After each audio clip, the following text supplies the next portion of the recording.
আসসালামু আলাইকুম সবাইকে টিম নিউজের নতুন একটা ভিডিওতে সবাইকে স্বাগতম জানাচ্ছি। আমি ডক্টর মেহেদী মোহাম্মদ। সবার কি অবস্থা, কেমন আছেন সবাই?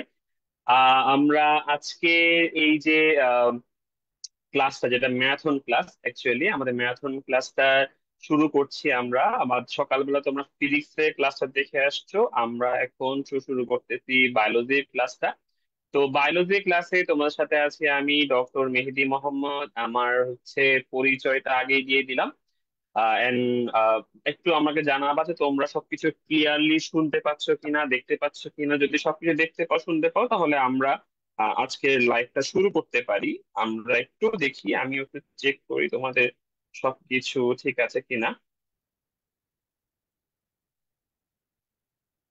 সবাই একটু আমাকে জানাবা যে তোমাদের সবকিছু তোমরা দেখতে পাচ্ছ কি, শুনতে পাচ্ছ কিনা, আমাকে একটু জানালেই ভালো হবে। আর আজকের এই ক্লাসটা কিন্তু তোমাদের বুট ক্যাম্পে, মানে ম্যারাথন লাইভ ক্লাস, ঠিক আছে? ম্যারাথন লাইভ ক্লাস যেহেতু, সেক্ষেত্রে আমরা কি করতেছি, আমরা হচ্ছে তোমাদের জন্য এই যে তোমরা কালকে একটা রিয়েলিটি চেক এক্সাম দিবা, এই রিয়েলিটি চেক এক্সামের তোমার ডিটেলসটা আমি কমেন্টে পিন করে দিচ্ছি। এই জিনিসটা আমি পিন করে দিচ্ছি, একটু হোল্ড করো, পিন করে দিই তোমাদেরকে।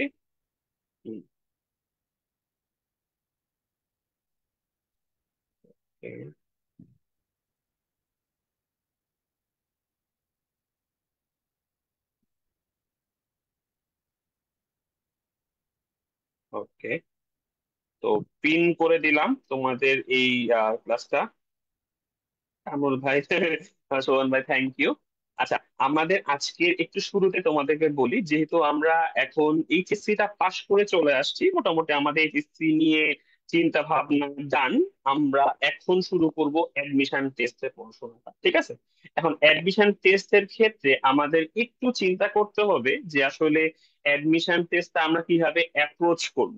এখন তোমরা প্রতি বছর শুনবা অবশ্যই যে ঢাকা ভার্সিটি বা বিভিন্ন অ্যাডমিশন টেস্টে ছেলেপেলেরা ফেল করে, অনেকেই অনেকেই ফেল করে। এখন তোমার মাথায় কোশ্চেন আসতে পারে যে ভাইয়া, আমরা এত পড়াশোনা করে আসলাম, এত কিছু করে আসলাম, এইচএসসি পরীক্ষাটা ভালো দিয়ে আসলাম, তারপরেও কেন আমাদের অনেক স্টুডেন্ট কেন ফেল করতেছে? এটার একটা প্রধান হচ্ছে যে, এটা তোমাদের মানে শোভন ভাইয়া বলছে অলরেডি, সেটা কি, সেটা হচ্ছে তোমার যে আম, একটা হচ্ছে আমরা এইচএসসি যখন দিই, এইচএসসি দেওয়ার সময় শুধুমাত্র একদিন একটা সাবজেক্টের পরীক্ষা দিই, রাইট? একদিন একটা সাবজেক্ট পরীক্ষা দিই, দ্যাটস ওয়াই যেটা হয় যে আমরা ওই একটা সাবজেক্ট এক্সাম দিয়ে মাথায় জাস্ট ওই একটা সাবজেক্ট নিয়ে রাখি and ওটা এক্সাম পরীক্ষায় চলে আসি, শেষ। কিন্তু যখন দেখা যায় যে আমরা অ্যাডমিশন টেস্ট দিই, অ্যাডমিশন টেস্টে কিন্তু আমাদের অনেক কিছু, অর্থাৎ সবগুলো সাবজেক্ট একসাথে মাথায় রেখে আমরা অ্যাডমিশন টেস্ট দিতে হয়। যখন সবগুলো সাবজেক্ট একসাথে মাথায় রেখে দিতে হয়, তখন আমাদের দেখা যায় অনেক কিছু আমরা ভুলে যাই, অনেক কিছু নিয়ে আমরা কনফিউজ থাকি, অনেক কিছু নিয়ে আমরা বুঝতে পারি না আসলে কি করতেছি বা কিভাবে করতেছি, কেন করতেছি, বা আমরা আনসারটা কি হইতে পারে, আমরা বারবার কনফিউজ হয়ে যাই এটা নিয়ে। যেহেতু কনফিউজ হয়ে যাচ্ছি, দ্যাটস ওয়াই আমরা এই যে রেজাল্ট গুলো একটু খারাপ হয়ে যায় আমাদের। এই জন্য যেটা হয়, আমরা শুরুতে আমাদের জানতে হয় যে আসলে এক্সাম প্যাটার্নটা কেমন হচ্ছে and আমাকে আসলে কতটুকু মাথায় রাখতে হবে বা কতটুকু মাথায় আমি আসলে রাখতে পারবো। এই জিনিসটা একটু মাথায় রাখতে হবে, হ্যাঁ। এই জিনিসটা বোঝানোর জন্যই আমাদের এইসব ম্যারাথন ক্লাসগুলো। আজকের এই ক্লাসে আমি তোমাদের মেইনলি ঢাকা ভার্সিটি গত 2-3 বছরের যে কোশ্চেন গুলো আছে, সেই কোশ্চেনের একদম জিস্ট কয়েকটা জিনিস তোমাদেরকে আমি পড়াবো। আর অর্থাৎ হচ্ছে কিছু জিনিস আমি তোমাদের দেখাই দিব, কিছু আমরা শর্টকাট দেখাই দিব যে কিভাবে আমরা এইসব আনসার গুলো, হয়তোবা আমাদের এইচএসসি সময় অনেক বড় করে আনসার করে আসছি, বাট আমরা যখন অ্যাডমিশনে দিব সেটা অনেক ছোট করে বা খুব কম সময় দিতে হয়। আরেকটা বিষয় হচ্ছে, অ্যাডমিশন টেস্টের ক্ষেত্রে আমাদের টাইম কিন্তু অনেক অনেক কম থাকে।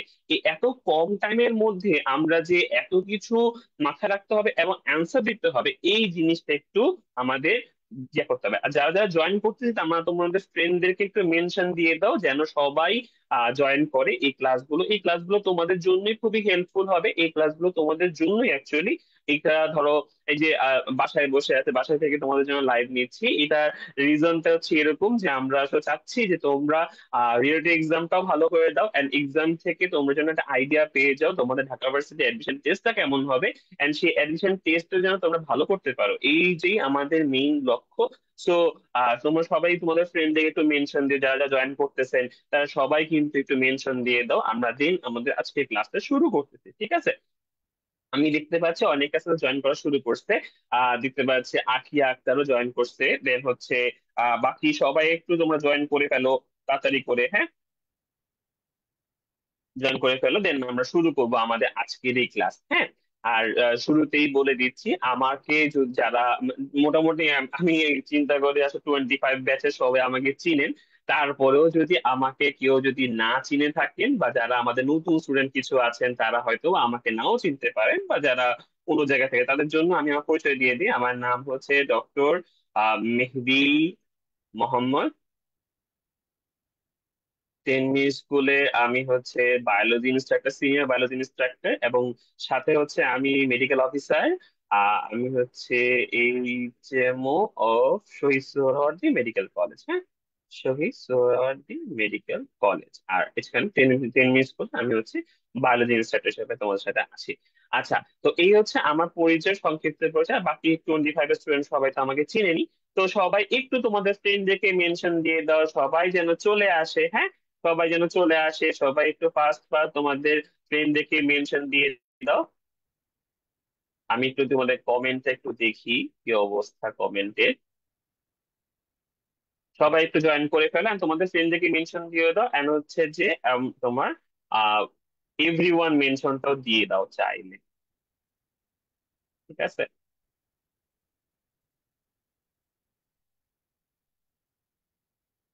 ওকে, সবাই একটু তোমাদের তোমাদের ফ্রেন্ডদেরকে ডেকে নিয়ে আসো, আমরা ক্লাস সবাই মিলে ক্লাসটা করব, হ্যাঁ। আমরা সকালবেলা ফিজিক্স ক্লাসটা করছি, আমরা এখন বায়োলজি ক্লাসটা করব। আচ্ছা, তো শুরু করি আমাদের আজকের এই আয়োজন। প্রথমেই আমরা দেখতে পাচ্ছি আমাদের কাছে যে কোশ্চেনটা আছে সেটা হচ্ছে অ্যাকচুয়ালি আমাদের প্রথমটা হচ্ছে লাস্ট ইয়ারে ঢাকা ভার্সিটির যে এক্সামের কোশ্চেনটা, সেটাকে আমরা একটু অ্যানালাইসিস করব। আমরা হয়তো বা এখন সবকিছু বোঝানোর দরকার নেই, বাট আমি যতটুকু তোমাদের দরকার আপাতত, মানে প্রথমে একটা আইডিয়ার জন্য, তোমার এই যে অ্যাডমিশন টেস্ট তোমার থেকে যাবা মাত্র, তোমরা শুরু করতেছো তোমার জার্নিটা, এটার ক্ষেত্রে তোমার যদি আইডিয়া দরকার সেটা আমি তোমাদেরকে দিব। আর তোমরা এই স্লাইড গুলো আলটিমেটলি এমনিও পেয়ে যাবা, তো সেই ক্ষেত্রে তোমাদের ঢাকা ইউনিভার্সিটি পুরান যে কোশ্চেন গুলো সেগুলো কিন্তু তোমরা পেয়ে যেতে পারো সেক্ষেত্রে, হ্যাঁ।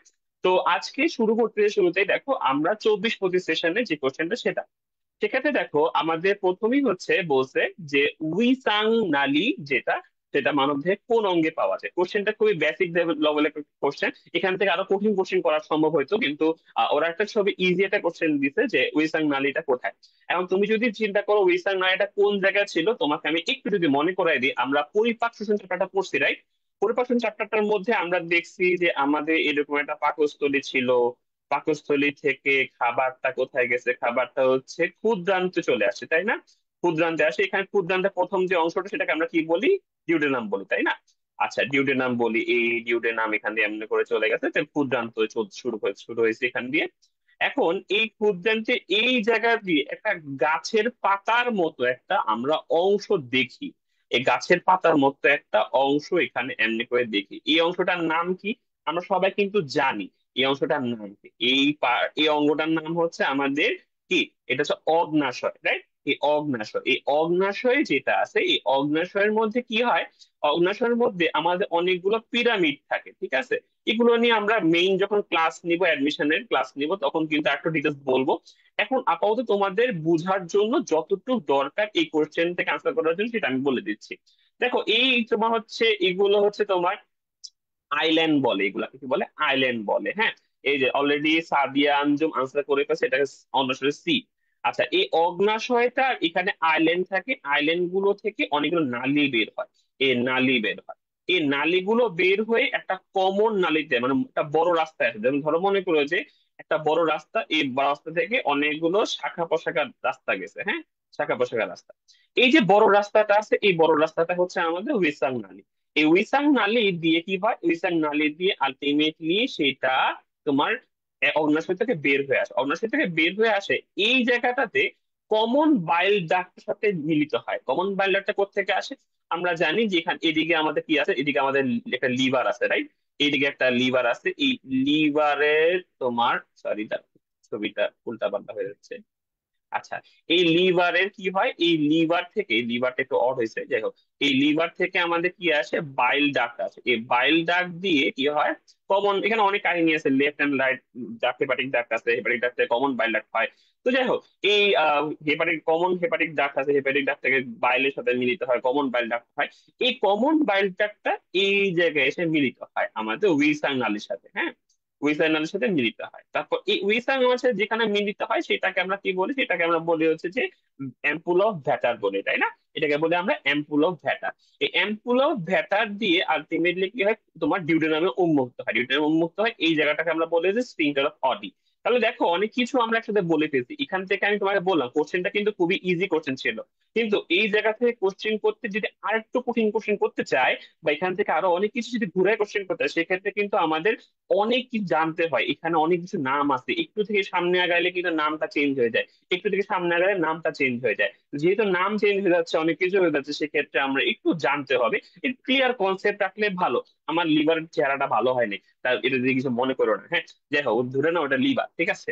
আচ্ছা, এখন এইখানে বিভিন্ন পার্ট গুলো জানতে হবে। এটা আনসার তোমরা সবাই জানো অলরেডি, সাদিয়া আঞ্জুম আনসারও দিতেছিল। এটা হচ্ছে আমাদের অগ্ন্যাশয়। ওকে, সামনের দিকে যাই একটু।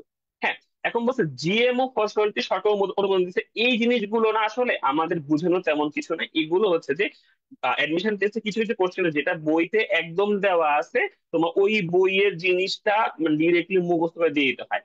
যেই জায়গাগুলো বুঝানো সেগুলো আমি তোমাকে বুঝাই দিচ্ছি, ঠিক আছে? কিছু জিনিস আমরা বুঝাই দিব। দেখো, আচ্ছা, এখানে আমাদের আদিত্য ভাইয়া আমাদের একটা কথা বলছে যে বায়োলজি পড়তে ইচ্ছা করে না। এই কোশ্চেনটা কিন্তু তোমাদের অনেক সবারই, যে ভাইয়া বায়োলজিতে ভালোই লাগে না, এখানে অনেক কিছু মনে রাখতে হয়, অনেক কিছু মুখস্থ করতে হয়, এত কিছু আমরা কি ভাবে মনে রাখবো? দেখো, বায়োলজিতে যেহেতু মুখস্থ করতে হয়, এই জিনিসটা আমাদের একটু বুঝে মুখস্থ করতে হয়। এটার জন্য বেসিকটা হচ্ছে আমাদের এইচএসসি লেভেলে ভালো থাকতে হয়। আচ্ছা, যাদের ধরো মনে করে যে ভাইয়া এইচএসসি লেভেলটা ভালো ছিল না, এখন কি করবো আমি, এই সময় এসে আমাদের মেইন কাজটা হচ্ছে আমরা যত পারি রিডিং করবো, যত পারি রিডিং। কেন? কারণ যত তুমি রিডিং করবা, হয়তো তোমার মনে থাকতেছে না, বাট অন্তত তুমি চোখে দেখতেছো জিনিসটাকে, বাবা পড়তেছো, এটা তোমার তোমার ব্রেইনের মধ্যে রেসিডুয়াল মেমোরি হিসেবে থেকে যাবে। যখন তুমি পরীক্ষা দিতে যাবা, মাথা ঠান্ডা থাকলে তুমি দেখবা, তুমি কোশ্চেন দেখলে তোমার অটোমেটিক মনে আসবে যে ও, এটার আনসার তো এটা হবে, এটার আনসার তো এটা হবে। আর একটা জিনিস একটু বলে দিই, যারা মেডিকেল অ্যাডমিশন টেস্টের জন্য প্রিপারেশন নিবা, তাদের ক্ষেত্রে ঢাকা ভার্সিটির ক্ষেত্রে কি করতে হবে, মেডিকেল অ্যাডমিশন টেস্টে অনেক কিছু ডিরেক্টলি বই থেকে একদম গদ বাঁধা কোশ্চেন হয়ে যায়, যে এটা হবে হবে ওটা হবে, এটা বায়োলজিতে এটা কেন হয়, ওটা কেন হয়, এটার কারণ কি, এটার কারণ কি, এটা এনজাইমের নাম কি, এটা সাল কত, এইভাবে কোশ্চেন চলে আসে। ঢাকা ভার্সিটির যে কোশ্চেনটা, কোশ্চেন যেহেতু দুটা পার্ট, একটা হচ্ছে এমসিকিউ, একটা হচ্ছে এমসিকিউ, আর একটা হচ্ছে তোমার এসিকিউ। এখন এই এমসিকিউ ক্ষেত্রে আমাদের কোশ্চেনটা একটু মেডিকেল থেকে হার্ড হয়, একটু হার্ড হবে, ঠিক আছে? মেডিকেল থেকে একটু হার্ড হয়। আর এসিকিউটাতে আমাদের যেটা, আমরা এটা শর্টকাট যদি বলে দিই, সেটা কি, সেটা হচ্ছে তোমরা এইচএসসি তে আমাদের যেই খ নাম্বারের জন্য যে পয়েন্ট গুলো আমরা পড়ছিলাম না, মনে আছে না? খ নাম্বারের জন্য যে জিনিসগুলো আমরা বেশি বেশি মনোযোগ করে দিছি, যেমন পার্থক্য, পার্থক্য, তারপর হচ্ছে যে পার্থক্য পড়ছি, দেন হচ্ছে বৈশিষ্ট্য, বৈশিষ্ট্য, তারপর হচ্ছে গঠনের নাম, ঠিক আছে, গঠনের নাম। এই যে পয়েন্ট গুলো আমরা পড়ছি, তোমার হচ্ছে যে এই জিনিসগুলো আমরা কি করব, এসিকিউ এর জন্য পড়তে হবে, কারণ এগুলো এসিকিউ তে আসে। এসিকিউ তে কি বলে, এসিকিউ তে বলে তিনটা পার্থক্য লিখো, চারটা বৈশিষ্ট্য লিখো, এটা উদাহরণের নাম লিখো, এগুলো কোশ্চেন হয়, ঠিক আছে? এই কোশ্চেন গুলো হয় বেশি বেশি। তো আমরা এসিকিউর জন্য এই পার্ট গুলো পড়লেই হবে। এমসিকিউটা মেডিকেল থেকে একটু কঠিন আসে, মাথায় রাখবা একটু, যে আমাদের মেডিকেল অ্যাডমিশন টেস্টের জন্য আমরা যেভাবে পড়াশোনা করতেছি, আরেকটু ধরো মানে বুঝে বা একটু বর্ণনা করে যদি কোশ্চেন হয়, সেটা যেন তুমি বুঝে আনসার করতে পারো, এমন প্রিপারেশন তোমাকে রাখতে হবে, ঠিক আছে? তো আমার একটা আনসার হচ্ছে বি। আমাদের সাদিয়া কিন্তু এটাও আনসার দিয়ে ফেলছে, তো এটা সব পারে। আচ্ছা, এখন দেখো যে কি বলছে, কোন ধরনের প্রাণীর জীবন চক্রে প্রতীক রূপান্তরটা দেখা যায়। এখন এই জিনিসটা নিয়ে একটু আমাদের একটু কনফিউশন থাকে, যে প্রতীক রূপান্তর বা এই জিনিসগুলো কি। এখন দেখো আমাদের নর্মাল চিন্তা ভাবনা করো, আমরা ছোটকালে আমরা নিশ্চল থাকি। আমরা ছোটকালে বাচ্চারা যখন হাঁটতে পারে না তখন কোলে কোলে থাকে। তো তারপরে হচ্ছে যে ওরা কষ্ট করে হাঁটার চেষ্টা করে, হাঁটতে পারে না, কোলে কোলে থাকে। তা কয়দিন পর আস্তে আস্তে হাঁটা শিখে, তাই না? আমরা হাত ধরে ধরে হাঁটা শিখাই। হাঁট শেখানোর পরে তারা আস্তে হাঁটা শুরু করে, একটু পরে কয়দিন পরে যা একটু বড় হয় তখন কিন্তু অনেক দৌড়ানো শুরু করে, তাই না? তার মানে কি, আমরা ছোটকাল থেকে যত জীবন আমাদের সামনের দিকে আগায় আমরা কিন্তু পজিটিভ চেঞ্জ হয় আমাদের মধ্যে। আমরা কিন্তু আস্তে আস্তে আস্তে আস্তে করে কি হয়, আস্তে আস্তে করে আমরা কি নিশ্চল থেকে সচল হওয়া শুরু করে। কিন্তু কিছু প্রাণী আছে যাদের ক্ষেত্রে দেখা যায় জীবনের শুরুতে তারা কিন্তু সচল থাকে, তারা একদম শিশু অবস্থা বাবু অবস্থায় তারা কিন্তু সচল থাকে। বাট যখন তারা একটা মানে ভালো জায়গা পেয়ে যায় বসবাস করার জন্য, যেমন দেখতে পাচ্ছি এই জায়গাটা ভালো বসবাস করার জন্য, তখন তারা কি করে, তারা নিশ্চল জীবন যাপন শুরু করে। যেহেতু নিশ্চল জীবন যাপন তখন শুরু করে, সেক্ষেত্রে তার কি হয়, তার কিন্তু এখন সচল থেকে সে নিশ্চল হয়ে গেল। তার মানে তার জীবন চক্রটা কিন্তু একটু ডিফারেন্ট, একটু উল্টায় গেল। আমরা মানুষরা বা আমাদের অন্যান্য প্রাণীরা জীবন চক্রের শুরু থেকে শেষের দিকে যেতে যেতে আমরা কিন্তু আস্তে আস্তে সচল, না নিশ্চল থেকে সচল হতে পারি। কিন্তু কিছু প্রাণী থাকে যারা সচল থেকে নিশ্চল হয়ে যায়, উল্টা ঘটনা ঘটে ওদের মধ্যে, নেগেটিভ একটা চেঞ্জ আসে। ঠিক আছে, নেগেটিভ চেঞ্জ কেন যে নেগেটিভ চেঞ্জ বললাম, কারণ এটা হচ্ছে এটা উল্টা, ব্যাকওয়ার্ড চেঞ্জ হয়। এটাকে আমরা বলছি প্রতীক রূপান্তর। বুঝতে পারছি, এটা কিছু মধ্যে প্রতীক রূপান্তর। এটা বাংলা টার্মটা মনে রাখবে একটু। এই পার্টটা যদি প্রতীক রূপান্তর বুঝতে পাই তাহলে আনসার কিন্তু আমরা পারবো, এই আনসারটাও কিন্তু আমরা পারবো। ঠিক আছে। আচ্ছা, রিফাত তোমাদের রিফাত ভাই কিন্তু আমার নামে একটা কবিতা লিখছে, যদিও সেটা মিলে নেয়, বাট তার চেষ্টা করাটা খুবই ভালো হয়েছে, বা থ্যাংক ইউ। দানে গরু বান থ্যাংক ইউ, খুবই চেষ্টা করছেন। যাই হোক। আচ্ছা, তাহলে এটা আনসার কি হবে? আচ্ছা, আমরা একটু দেখি অপশন গুলো। অপশন গুলো থেকে আমি একটু just বলে দিই, ঢাকা ভার্সিটিতে কিন্তু কোশ্চেন রিপিট হয় না। এটা সবাই মাথা রাখবা, ঢাকা ভার্সিটিতে কোশ্চেন কিন্তু রিপিট হয় না। রিপিট হয় তার অপশন বা অপশনের টপিক গুলো, রাইট? টপিক গুলো তার মানে কি, আমাদের যে অপশন গুলো আছে অপশন গুলো থেকে আমাদের একটু ভিতরে জানতে হবে। যদি ভিতরে না জানি তাহলে কিন্তু আমাদের একটু সমস্যা হবে, কারণ আমাদের কিন্তু এই কোশ্চেনটা ডিরেক্টলি আবার আসবে না। আসবে হয়তো প্রতীক রূপান্তরে অন্য কোনো কোশ্চেন আসতে পারে, অন্য জিনিস থেকে আসতে পারে, অথবা ইউরো কোডাটা বা সেফালো কোডাটা ভিতর থেকে কোনো কোশ্চেন আসতে পারে। আচ্ছা, এখন একটা জিনিস দেখি। এখানে দেখো সেফালো, সেফালো মানে হচ্ছে যে মাথা। এটা সেফালা থেকে আসে কথাটা, মাথা। তার মানে সেফালো কর্ডেট মানে হচ্ছে যে যার মাথার মধ্যে নটোকর্ডটা থাকে, নটোকর্ডটা তার মাথায় থাকে। ঠিক আছে। আচ্ছা, মাথায় যেটা থাকে এই সেফালো কর্ডটা, কিন্তু মাথায় যেহেতু এই যে তোমার নটোকর্ডটা থাকে, সারা জীবনে সে কিন্তু এই নটোকর্ডটা বহন করে। ঠিক আছে, মাথার মধ্যেই বহন করে। ইউরোকোডাটার ক্ষেত্রে এটা হচ্ছে পুচ্ছ বা লেজের মধ্যে থাকে। এখানে কি থাকে, এখানে হচ্ছে পুচ্ছ, পুচ্ছ বা লেজের মধ্যে আমার কি থাকে, আমার এই তোমার কর্ডাটা বা নটোকর্ডটা থাকে। এই ক্ষেত্রে এরা করে কি, লেজটা টুকুস করে পড়ে যায়, লুকুসটা পড়ে যায়, সরি এখানে আসতে চলে আসছে। কি হয়, এখানে টুকুস করে একটা সময় লেজটা পড়ে যায়। কেন পড়ে যায়? যখন তারা জীবনকালে শুরুতে, যখন একদম জীবনের শুরুতে তারা সচল থাকে, তাদের লেজের মধ্যে নটকট থাকে, লেজটা নাড়াতে পারে নির্ণয় করে, লেজ নাড়াতে পারে, এই নাড়ানো অবস্থায় সে আস্তে আস্তে করে এদিক থেকে সেদিকে যায়। যে সে দেখে কোন জায়গায় সে আসলে বসবাস করতে পারবে, তার জন্য বসবাস করার উপযোগী জায়গা কোথায়। তো তখন যখন সে দেখে যে একটা ভালো জায়গা পেয়ে গেছি, এই ভালো জায়গা থেকে সে কি করে কি, সেখান থেকে সে আস্তে আস্তে করে কি, তার হচ্ছে যে ওখানে বসতি স্থাপন করে। ঠিক আছে, বসতি স্থাপন করার সময় করে কি, তার পুচ্ছ বা লেজটা আস্তে করে ফালায় দেয়। যদি লেজটা আস্তে করে ফালায় দেয় তখন কি হয়, তার আস্তে ওখান থেকে যেহেতু লেজের মধ্যে নটকট ছিল, নটকটটা পড়ে যায়। নটকটটা যখন পড়ে যায় তখন কি হয়, তার কোনো বডির মধ্যে নটকট থাকে না। তার মানে এই একটা প্রাণীর জীবনকালের প্রথম বা শুরুতে নটকট থাকলেও বাকি জীবনে নটকট থাকে না। কোশ্চেন কিন্তু এভাবে আসতে পারে যে বাকি জীবন নটকট থাকে না, বা জীবনকালের অর্ধেক জীবনকাল নটকট বাহি কোন পর্বের প্রাণীরা বা কোন জায়গায় দেখা যায়। হ্যাঁ, এইগুলো কোশ্চেন কিন্তু আসতে পারে। এই জন্য আমি ডিটেলস বলতেছি এখান থেকে, এখানে একটু আমাদের কোশ্চেনের জানতে হয় যে এই টপিক গুলো একটু বুঝতে হবে। ঠিক আছে, দেখো তাহলে দেখো ও যেহেতু জীবনকালের শুরুতে লেজ দিয়ে নাড়াচাড়া করছে, পরবর্তীতে লেজটা ফালাই দিয়ে সে হচ্ছে যে এক জায়গায় স্থির হয়ে গেছে, তাহলে কি হতে হলো, তার জীবন চক্রটা একটু ডিফারেন্ট হয়ে গেল না, উল্টা হয়ে গেল না, সে সচল থেকে নিশ্চল হয়ে গেল না। তাহলে এখানে লিখি, সচল থেকে নিশ্চল হয়ে গেল না। এই সচল থেকে নিশ্চল হয়ে যাওয়ার কারণে তার কি ধরনের রূপান্তর হয়েছে, ব্যাকওয়ার্ড একটা রূপান্তর হয়েছে, বা তার হচ্ছে প্রতীক রূপান্তর দেখা যাচ্ছে। আনসার কি হবে? আনসার হচ্ছে ক হবে। ঠিক আছে। আচ্ছা, এরপরে চলে যাই আমরা আস্তে আস্তে করে। সর্বোচ্চ উদ্ভিদ, এগুলা তোমাদের জানা জেনারেল নলেজের মতো কোশ্চেন, তো এগুলো আনসার আমরা জাস্ট মনে রাখ মুখস্থ করবো, সাইপারভিনাস এগুলো একটু কষ্ট করে মনে রাখলেই হবে। যে সারফেক্টেন্ট নিয়ে কথাবার্তা, সারফেক্টেন্ট জিনিসটার আগে বুঝতে হবে সারফেক্টেন্ট কোথায় দেখি আমরা।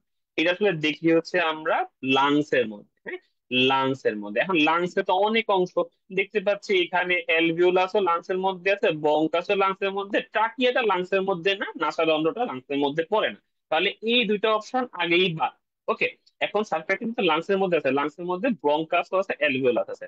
এখন খেয়াল করো লাংসে ও কি করে অ্যাকচুয়ালি, সে হচ্ছে সারফেস এরিয়াটা বাড়ায় যাতে লাংসের হচ্ছে যে কি, ও যাতে এক কথা চুপসায় না যায়, সার্ফেক্টেন্ট একটা কাহিনী। আর একটা হচ্ছে যে সে মানে সারফেস যে এরিয়াটা, হ্যাঁ, ওই কৌশিক যে টানটা রক্ষা করে, ঠিক আছে, সারফেস টেনশনটা রক্ষা করে।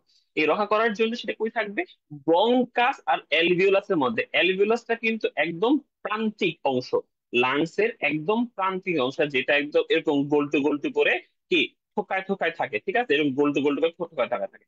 এই জিনিসগুলো যাতে চুপসায় না যায়, এই জায়গার মধ্যে সারফেক্টেন্ট ব্যাপারটা ক্ষরণ হয়, ঠিক আছে, এখানে সারফেক্টেন্ট জিনিসটা ক্ষরণ হচ্ছে। ওকে, তো এই হচ্ছে মেইন কথা। তাহলে আনসার আমরা কোথায় পাবো, আমরা পাবো হচ্ছে অ্যালভিওলাস। ওকে, যেগুলো অপশন কিন্তু দুইটা আগে বাদ দিয়ে দিচ্ছি, এগুলো তো মনে রাখতে হবে। আচ্ছা, গ্লাইকোলাইস এই জিনিসটা কোথায় পাই আমরা, এটা কিন্তু বোটানি থেকে কোশ্চেন আসছে।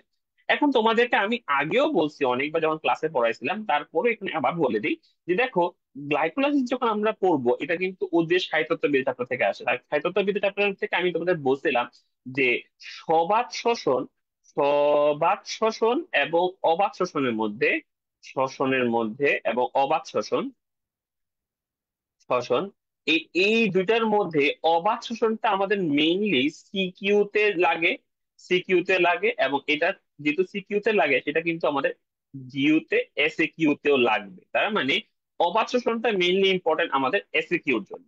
সবাত শোষণের ক্ষেত্রে আমরা দেখি অনেকগুলো ধাপ আছে, এই ধাপের মধ্যে আমাদের কয়েকটা জিনিস মনে রাখতে হয়। মনে রাখতে হয় যেটা কি, এই ধাপের গুলোর মধ্যে আমাদের সবচেয়ে প্রথম সেটা হচ্ছে গ্লাইকোলাইসিস। গ্লাইকোলাইসিস এটা কিন্তু একটা কমন পাথওয়ে, যেটা সবাত শোষণ এবং অবাত শোষণের দুই ক্ষেত্রেই কার্যকর, দুই ক্ষেত্রেই এটাকে দেখা যায়, ঠিক আছে। যেহেতু এটা একটা কমন একটা যে তোমার পাথওয়ে, দ্যাটস ওয়াই এই জায়গাটা ভালো করে মনে রাখতে হয়। গ্লাইকোলাইসিসের আমাদের টোটাল 9টা বিক্রিয়া আছে, টোটাল 9টা বিক্রিয়া আছে। 9টা বিক্রিয়ার মধ্যে সবগুলো বেশিরভাগই হচ্ছে একমুখী, মাত্র 3টা হচ্ছে দ্বিমুখী, সরি, সবগুলো হচ্ছে তোমার তোমার দ্বিমুখী, 3টা হচ্ছে আমাদের একমুখী, উভয়মুখী একমুখী। আচ্ছা, এই 3টা যে একমুখী, এই 3টা নর্মালি যেটা হয় তোমার কিন্তু অলরেডি 24-25 সালে কোশ্চেনটা ইজি করার কারণে ওরা কিন্তু জাস্ট জিজ্ঞেস করছে কয়টা একমুখী, ঠিক আছে। কিন্তু যেহেতু তোমাদের ক্ষেত্রে কিন্তু একদম এই কোশ্চেনটা আসবে না, যেটা চলে আসছে, সেক্ষেত্রে কেমন আসতে পারে, সেক্ষেত্রে কিন্তু ওদের চেঞ্জ হয়ে এটা আসতে পারে যে দ্বিমুখী বা উভয়মুখী বিক্রিয়া কয়টা, এটা একটা হইতে পারে। তাহলে আমরা একটা লিখতে পারি যে উভয় মুখী কয়টা, এটা একটা আসতে পারে। আরেকটা হইতে পারে এখান থেকে ওই তোমার এনজাইম, এনজাইম এর কাজ, এটা খুবই ইম্পর্টেন্ট। আমি তোমাদের ক্লাসে বলে দেই যে এই কাজগুলো তোমরা অন্তত অ্যাডমিশন টেস্ট আসার সময় তোমার পড়তে হবে। আমরা হয়তো বা এইচএসসি তে এটা পড়ি না তেমন, বাট এই জিনিসটা আমাদের অ্যাডমিশনে আসে অনেক বেশি। তো এটা হয়তো বা ঢাকা ভার্সিটিতে এবার আসে না, কিন্তু এটা পরের বার আসতেই পারে বা তোমাদের সময় আসতেই পারে। আরেকটা জিনিস হচ্ছে জাহাঙ্গীরনগর ইউনিভার্সিটি, যেখানে তোমার ডি ইউনিট আছে, সেখানে বায়োলজি যে ইউনিটটা, সেখানে কিন্তু এই কোশ্চেন গুলো আসতে পারে, কারণ সেটা যেহেতু ওখানে পিওর সাবজেক্ট আছে, বোটানি, জুওলজি, ঠিক আছে, এই পিওর সাবজেক্ট গুলো যেখানে আছে, তো সেখানে তোমাদের কিন্তু এই ধরনের কোশ্চেন, এনজাইমের কাজ কি ছিল, ওখানে এটিপি হিসাবটা কি ছিল, এই জিনিসগুলো কিন্তু আসতেই পারে। হ্যাঁ, আমরা এই জন্য ভালো করে পড়বো। আচ্ছা, ভুট্টার এই জিনিসটা আমরা ডিরেক্টলি মুখস্থ করবো, এটা আমার দরকার নাই। আমরা হচ্ছে কোন গ্রুপের উদ্ভিদ সমূহ হচ্ছে আমাদের উভচর, মানে হচ্ছে জীবন চক্রের দুই টাইমে সে পায়। ব্রায়োফাইটাকে যে দেখি আমরা নর্মালি, সে হচ্ছে যখন নিষেক ক্রিয়ার সময় সে পানির সাহায্য নেয়, পানি পরাগণের মাধ্যমে হয়। আচ্ছা, এখন একটা কোশ্চেন, সেটা হচ্ছে বর্ণান্ধ পুরুষ এবং স্বাভাবিক মহিলার মধ্যে বিয়ে হলে সন্তান কেমন হবে। এই কোশ্চেনটা আমার জিন তত্ত্বের মধ্যে থেকে আসে, তাই না, জিন তত্ত্বের মধ্যে থেকে আসছে। জিন তত্ত্বের মধ্যে এই কোশ্চেন বা এই টাইপ কোশ্চেন বারবার দেখা যায়, বারবার দেখা যায়। এখন তোমাদেরকে আমি এমসিকিউর জন্য বলি, এমসিকিউর আমাদের বইতে কিন্তু বলা আছে এক্স ওয়াই দিয়ে উপরে সি, বা হিমোফিলিয়া হইলে এইচ, বর্ণান্ধ হইলে সি, এগুলা বসানো হয়, তাই না? আমরা এটা এমসিকিউর জন্য বসাবো না, কারণ এমসিকিউ তে আমরা এত কাহিনী করতে গেলে আমাদের টাইম থাকবে না। টাইম পাবো আমরা সব মিলাই 34 সেকেন্ড। এই 34 সেকেন্ডের মধ্যে আমাকে সবকিছু করতে হবে।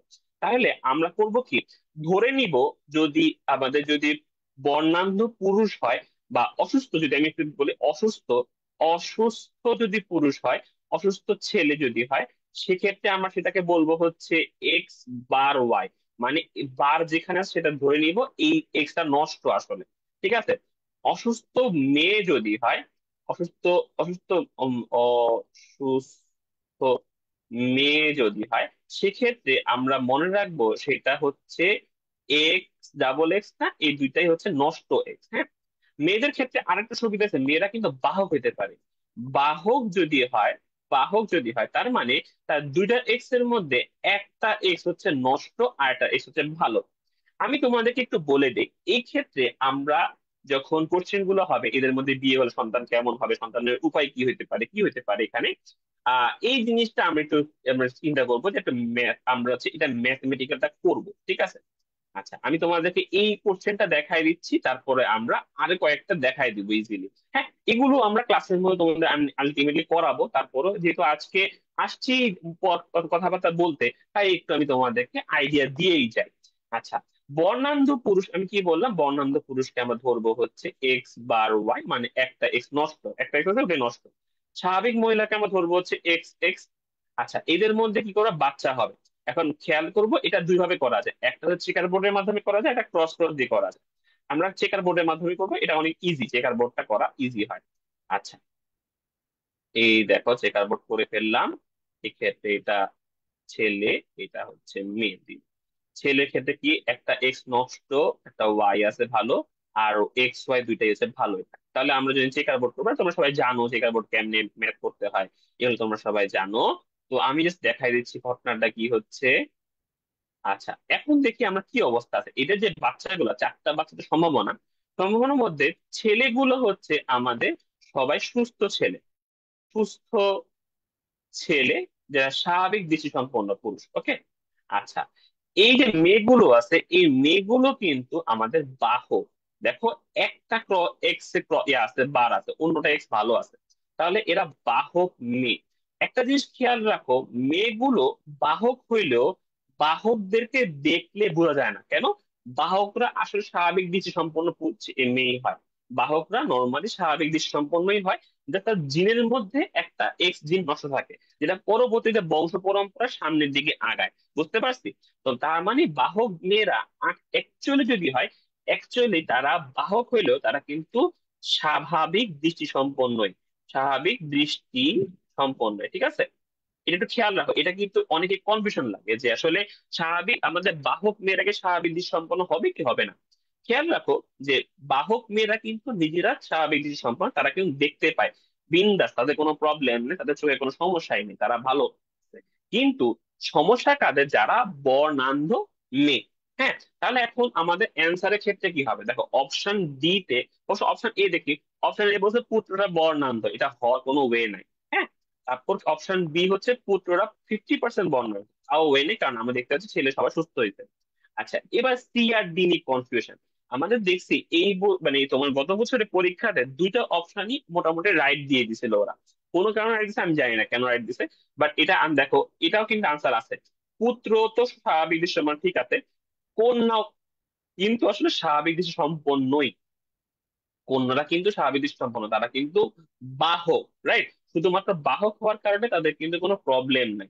হ্যাঁ, আচ্ছা, আর কন্যারা বর্ণান্ধ বাহক, তাহলে এই জিনিসটা রাইট, এটাও রাইট, আনসার কিন্তু দুইটাই হচ্ছে। এখন normal Dhaka varsity double answer দেওয়া হয় না, হতে পারে কোনো একটা কারণে তারা এই পার্টে এসে একটু ভুলে, মানে দিয়ে দিছে কন্যারা, পুত্ররা হচ্ছে স্বাভাবিক দৃষ্টি সম্পন্ন, এটা দিতে চাচ্ছিল হয়তো, বা এটা হচ্ছে যে, অথবা কন্যারা স্বাভাবিক কিছু একটা দিতে চাচ্ছিল, বাট সেটা হয়নি, হয়নি। যাই হোক, সমস্যা নেই, আনসারটা আমরা বুঝে গেলাম ঘটনাটা কিভাবে হয়। আমরা আরেকটা জিনিস একটু বুঝাই, যে এই জিনিসটা অন্যভাবেও তো হইতে পারতো, বা এটা যদি আমি আরেকটা উদাহরণ দিয়ে দেখাই, আরেকটা উদাহরণ দিয়ে দেখাই, ধরো মনে করে যে আমাদের স্বাভাবিক পুরুষ, হ্যাঁ, পুরুষটা হচ্ছে আমাদের স্বাভাবিক, তাহলে আমাদের স্বাভাবিক পুরুষ হইলে দেখো দেখো এক্স ওয়াই নর্মাল। ধরো বর্ণান্ধ মহিলার সাথে বিয়ে হইলো, বর্ণান্ধ মহিলার সাথে যদি বিয়ে হয়, তাহলে সেক্ষেত্রে দেখো, সরি এখানে এক্স ওয়াই দিয়ে দিছি। বর্ণান্ধ যদি হয়, একটু দেখাই তোমাদেরকে। ধরো একটা ক্রস এক্স সমস্যা, ঠিক আছে, তাহলে কি হবে, তখন আমরা একটু চেকার বোর্ড করি। চেকার বোর্ডের ক্ষেত্রে দেখি আমরা,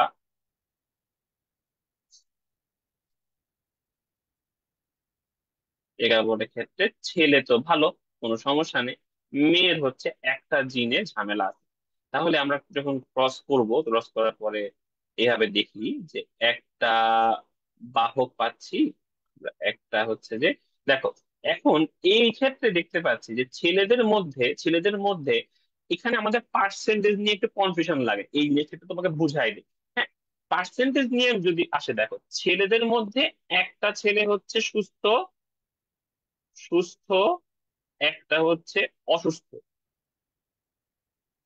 তাহলে যদি 100% চিন্তা করে, 100%-এর মধ্যে 50% ছেলে হচ্ছে, 50% ছেলে কিন্তু, বলে দিচ্ছি এখানে, ছেলে হচ্ছে আমাদের সুস্থ, 50% ছেলে হচ্ছে আমাদের অসুস্থ।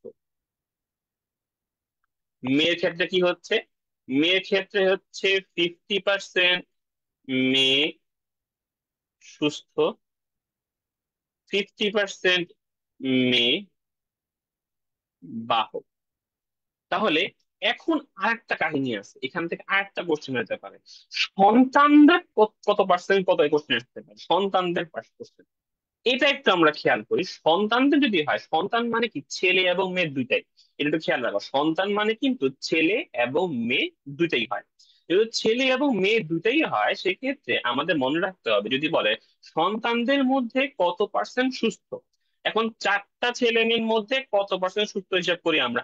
দেখো একটা ছেলে একটা মেয়ে কিন্তু সুস্থ, রাইট, একটা মেয়ে একটা ছেলে সুস্থ, তার মানে সেক্ষেত্রে আমি বলতে পারি, সন্তান যদি বলি, সন্তান মানে হচ্ছে ছেলে মেয়ের মধ্যে সেম, তাহলে সন্তানদের মধ্যে 50% হচ্ছে সুস্থ, এই সন্তানদের মধ্যে একটা ছেলে হচ্ছে অসুস্থ, তাহলে বলবো 25% সন্তান হচ্ছে আমাদের অসুস্থ। আর দেখো একটা সন্তান হচ্ছে বাহক, তাহলে বলবো 25% সন্তান হচ্ছে আমাদের বাহক। তাহলে সন্তান আর ছেলে মেয়ে কোনটা, এটা একটু যদি তোমরা আইডিয়া রাখো বা যে বুঝতে পারো, তাহলে কিন্তু তোমাদের এই ইয়াটা আনসার করাটা অনেক ইজি হয়ে যাবে, ঠিক আছে। তো তাহলে এটাই হচ্ছে আমাদের, আমি একটু বুঝাই দিলাম জিনিসটা, কারণ এইটা থেকে অনেক কোশ্চেন আছে প্রতি বছর। এই জেনেটিক্স এর এই পার্ট থেকে ঢাকা ভার্সিটি থেকে শুরু করে Jahangirnagar university, Jagannath university, Rajshahi university, সব ইউনিভার্সিটিতে বা গুচ্ছ যেগুলো হয় বলো, সব জায়গায় এখান থেকে কোশ্চেন হয়। এন্ড এই কোশ্চেনটা তোমাকে খুব ফাস্ট আনসার দিতে হবে, ঠিক আছে। তো এই হচ্ছে মেইন কথা, চলো আমরা সামনে দিয়ে চলে যাই। গাঠনিক জিন, প্রোমোটার জিন, অপারেটর জিন, রেগুলেটর জিন, এগুলাকে একত্রে কি বলা হয়? দেখো এই কোশ্চেনটা আসছে চ্যাপ্টার 1 থেকে। চ্যাপ্টার 1 এর মধ্যে আমাদের জিন নিয়ে কথাবার্তা ছিল। এই জিন নিয়ে যে কথাবার্তা ছিল, সেই জিনের মধ্যে দেখো এই চারটা মিলে আমাদের কি ছিল, এই চারটা মিলে আলটিমেটলি আমাদের কি তৈরি হয়, ওপেরনটা তৈরি হয়, ঠিক আছে। সেইগুলো একটা আমরা যখন বর্ণনা করবো, ক্লাস নিব, তখন কিন্তু তোমাদের পুরোটাই বুঝাই দিব, বলে কোনো সমস্যার কিছু নাই। আমরা যখন ক্লাস করবো তখন একটু খেয়াল করবো, ওকে। আচ্ছা, এখন একটা জিনিস মনে রাখো, এই রুই মাছে এটা তো মুখস্থ করতে হবে। দেখো, সর্বমুখ পরাগধানী কোথায় দেখা যায়, যে পরিবার দেখা যায়, সর্বমুখ পরাগধানী। দেখো, পরাগধানীটা একদিন যদি ওপেন থাকে, যদি ওপেন থাকে বাইরে থেকে সব ভাবে সব জায়গা থেকে পরাগ রেণু আসতে পারে, যদি এমন হয়, এগুলোকে বলা হয় সর্বমুখ পরাগধানী। তার মানে পরাগধানীটা সে একটু মানে ওপেন করে রাখছে, একদম তোমার হচ্ছে যে বাহিরের দিকে এমন করে থাকে, যাতে সব দিক থেকে পরাগ রেণু পড়তে পারে, তোমার হচ্ছে যে আসতে পারে, হ্যাঁ। ওকে, এটা হচ্ছে আমাদের পহাসি, হ্যাঁ। চলো ইংলিশে দেয় একটু, তোমার ইংলিশে দিয়ে থাকে। আচ্ছা, নিচের কোনটি অমেরুদণ্ডী প্রাণী রেচনাঙ্গ নয়? এটা আমরা যখন ক্লাসে পাই, তোমাদের একটা লিস্ট করে দিই, বা তোমাদের কাছে যখন হচ্ছে আমাদের নোট গুলা যায়, নোটের মধ্যে লিস্ট করা থাকে, তোমরা একটা লিস্ট থেকে পড়বা। এটা কিভাবে, এটা হচ্ছে অমেরুদণ্ডী এবং মেরুদণ্ডী প্রাণীর মধ্যে এইখানে রেচন অঙ্গটা মনে রাখতে হবে। এখন এখানে একটু খেয়াল করি কি কি আছে। মালপিজিয়ন নালিকা, মালপিজিয়ন বডি, নেফ্রিডিয়াম, ইউরেট কোষ। আচ্ছা, মালপিজন নালিকা এবং মালপিজন বডির মধ্যে একটু কনফিউশন দেখো। মালপিজন বডি কিন্তু আমরা মানুষের বডির মধ্যে দেখতে পাইছি, তাই না? মানুষের বডিতে দেখতে পাচ্ছি, এই মানুষের বডিতে কি আর দেখছি? মানুষের বডিতে যখন রেচন কিডনির মধ্যে নেফ্রন দেখছি না, নেফ্রনের মধ্যে আমরা এমন দেখছি না,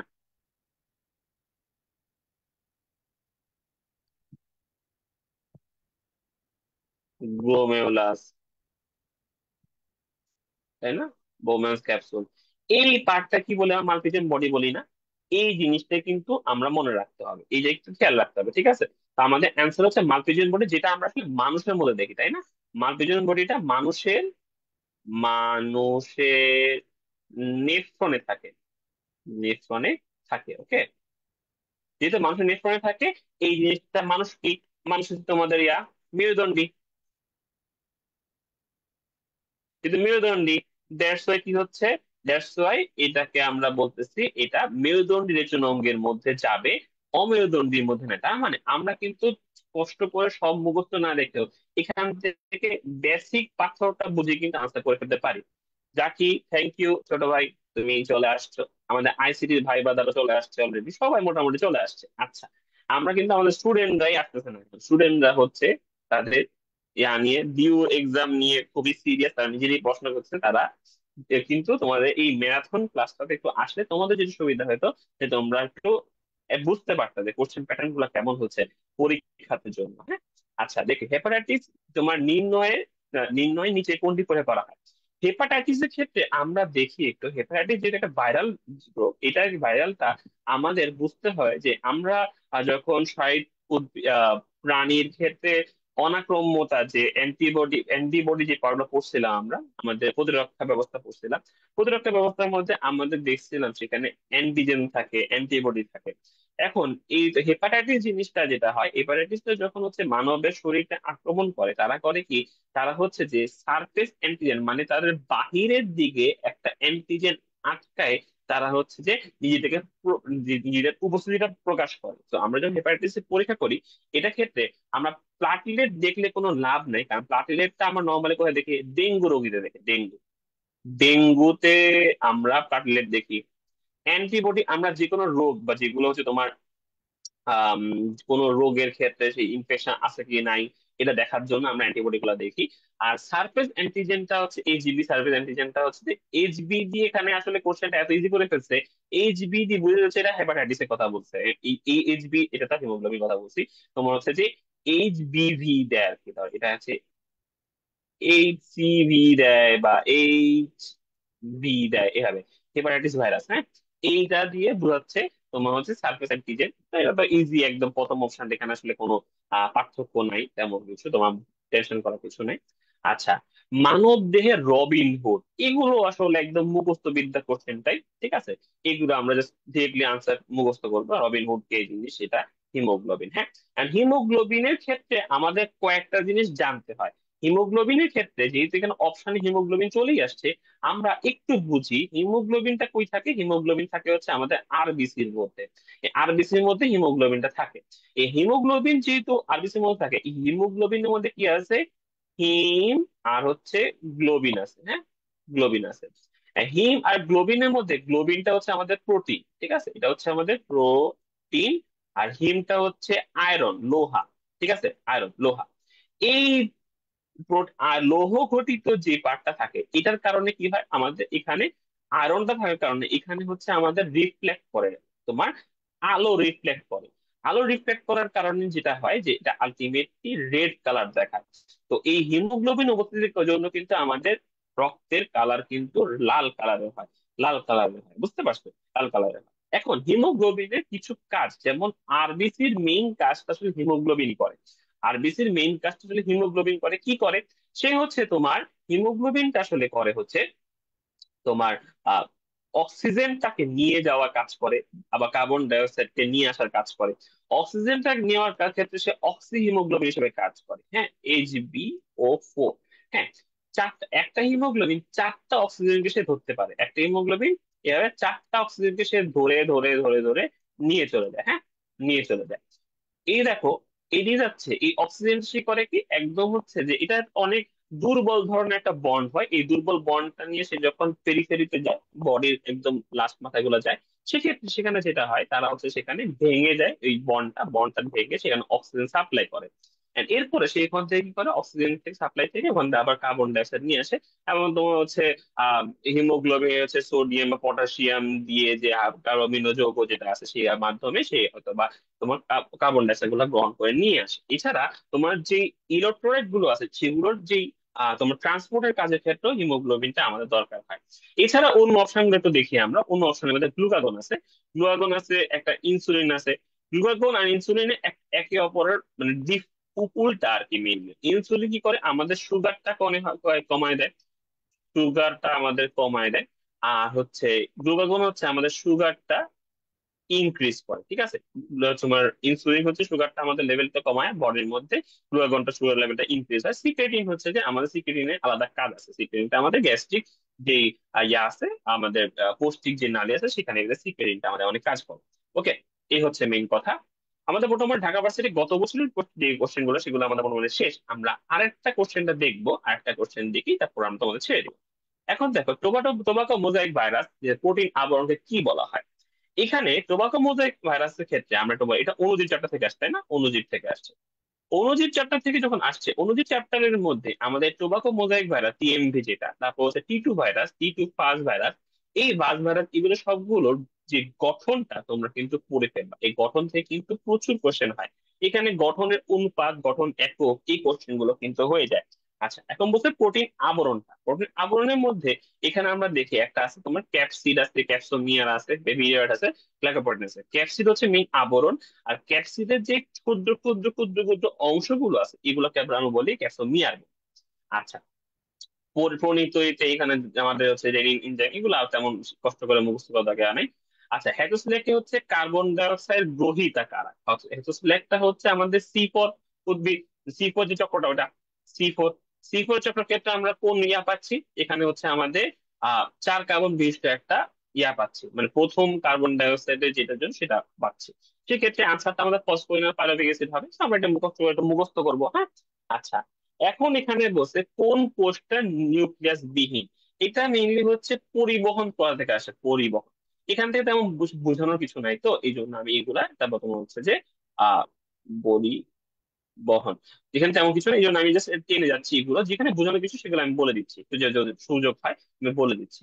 জানাতুল ফেরদৌস স্বর্ণা বি ইউনিটের ক্লাস হইতেছে না বাবা, এটা আছে এই ইউনিটের জন্য বাবা, এই ইউনিটের জন্য। আচ্ছা, এখানে এটা আনসার কি হবে তোমার হচ্ছে নিউক্লিয়াস নাই কোনটা, প্যারেনকাইমা, কোরেনকাইমা, ট্রাকিড, বেসেল, নিউরন, এগুলোর মধ্যে সিডনের মধ্যে যেন থাকে না, হ্যাঁ। আমি তাহলে আনসার এখানে হচ্ছে ব্যতিক্রম থাকে, ব্যতিক্রম গুলো একটু পড়বো, ঠিক আছে। আচ্ছা, নিউক্লিক অ্যাসিড পুনরাবৃত্তির একক, নিউক্লিক অ্যাসিডের পুনরাবৃত্তি একক হচ্ছে তোমার নিউক্লিওটাইড। এইগুলা কষ্ট করে দরকার নেই আমরা মুখস্থ করা। রেস্ট্রিকশন এনজাইম নয় কোনটা। রেস্ট্রিকশন এনজাইমে যদি একটু, যেহেতু এনজাইমের নাম দিয়ে কোশ্চেন চলে আসছে, দেখো এইসব একটু কেমন জানি উল্টা পাল্টা নামগুলো না, হিন্দ, ব্যাম, ইকো, এগুলো আমরা কিন্তু অলরেডি বইয়ের মধ্যে একটা ছোট্ট করে ছক ছিল এরকম, এই ছকের মধ্যে এগুলো দেখছিলাম, তাই না? এইগুলো সবগুলো রেজিস্ট্রেশন এনজাইম। এখন আমার জানতে হবে এই এনজাইমটার কাজ কি আসলে। এই এনজাইমটার কাজ হয় কয়েকটা জায়গায় দেখা যায়। একটা জেনেটিক ইঞ্জিনিয়ারিং যখন করা হয় সেক্ষেত্রে যেটা হয়, যে জেনেটিক ইঞ্জিনিয়ারিং করার সময় আমাদের প্লাজমিড এবং কাঙ্ক্ষিত ডিএনএ থেকে যখন আমরা অংশ নেই, কাঙ্ক্ষিত বা অংশটা সিলেক্টেড অংশটা নেই, অংশ নেওয়ার সময় আমাদের প্লাজমিড বা কাঙ্ক্ষিত ডিএনএ এগুলোকে কাটতে হয়। এখানে ক্ষুদ্র একটা অংশ আমাদের কেটে ফেলতে হয়। এই কাটাকাটি করার জন্য যে এনজাইমটা পাওয়া যায় সেটাকে বলা হয় রেস্ট্রিকশন এনজাইম বা রেস্ট্রিকশন এন্ডোনিউক্লিয়েজ, এটার নাম আছে।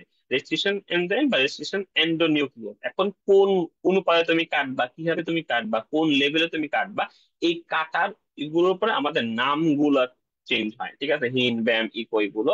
তো আমাদের এই নামটা একটু আমরা অচেনা নাম, এই জন্য এটা আনসার হবে, ঠিক আছে।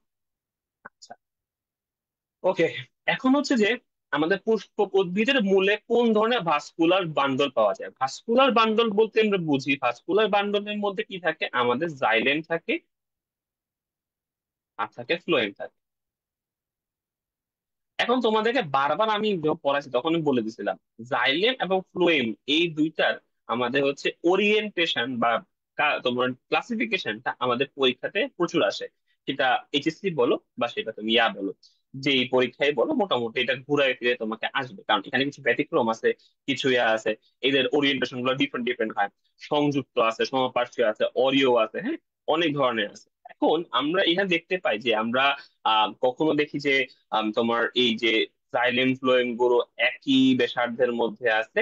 সেখানে যদি এমন হয় যে তোমার এই যে এমন যদি হয় যে সমাপার্শ্বীয় যেভাবে থাকে, হ্যাঁ, সমাপার্শ্বীয় যেভাবে থাকে, এখানে দেখো মাঝখানে যদি আমরা ক্যাম্বিয়াম থাকে, এবার যদি জাইলেম থাকে, ফ্লোয়েম থাকে, তাহলে এটা কি হচ্ছে? এটা হচ্ছে তোমার একজন আরেকজন থেকে আলাদা অবস্থায় আছে।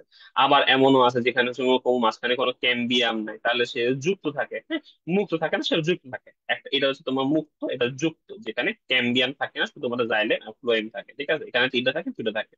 আর অরিও হচ্ছে যখন একভাবে একটা জাইলেম একটা phloem, xylem phloem, xylem phloem, মানে একটা ব্যাসার্ধে গোল আকার ব্যাসার্ধের মধ্যে থাকে। এটাকে আমরা বলি মানে অরিও। এবং কেন্দ্রিক জিনিসটাকে, কেন্দ্রিক জিনিসটা এখানে আসলে হওয়ার কাহিনী নাই, কারণ কেন হচ্ছে যে কেন্দ্রিক দুই রকম হতে পারে, একটা জাইলেম কেন্দ্রিক, একটা হচ্ছে ফ্লোয়েম কেন্দ্রিক।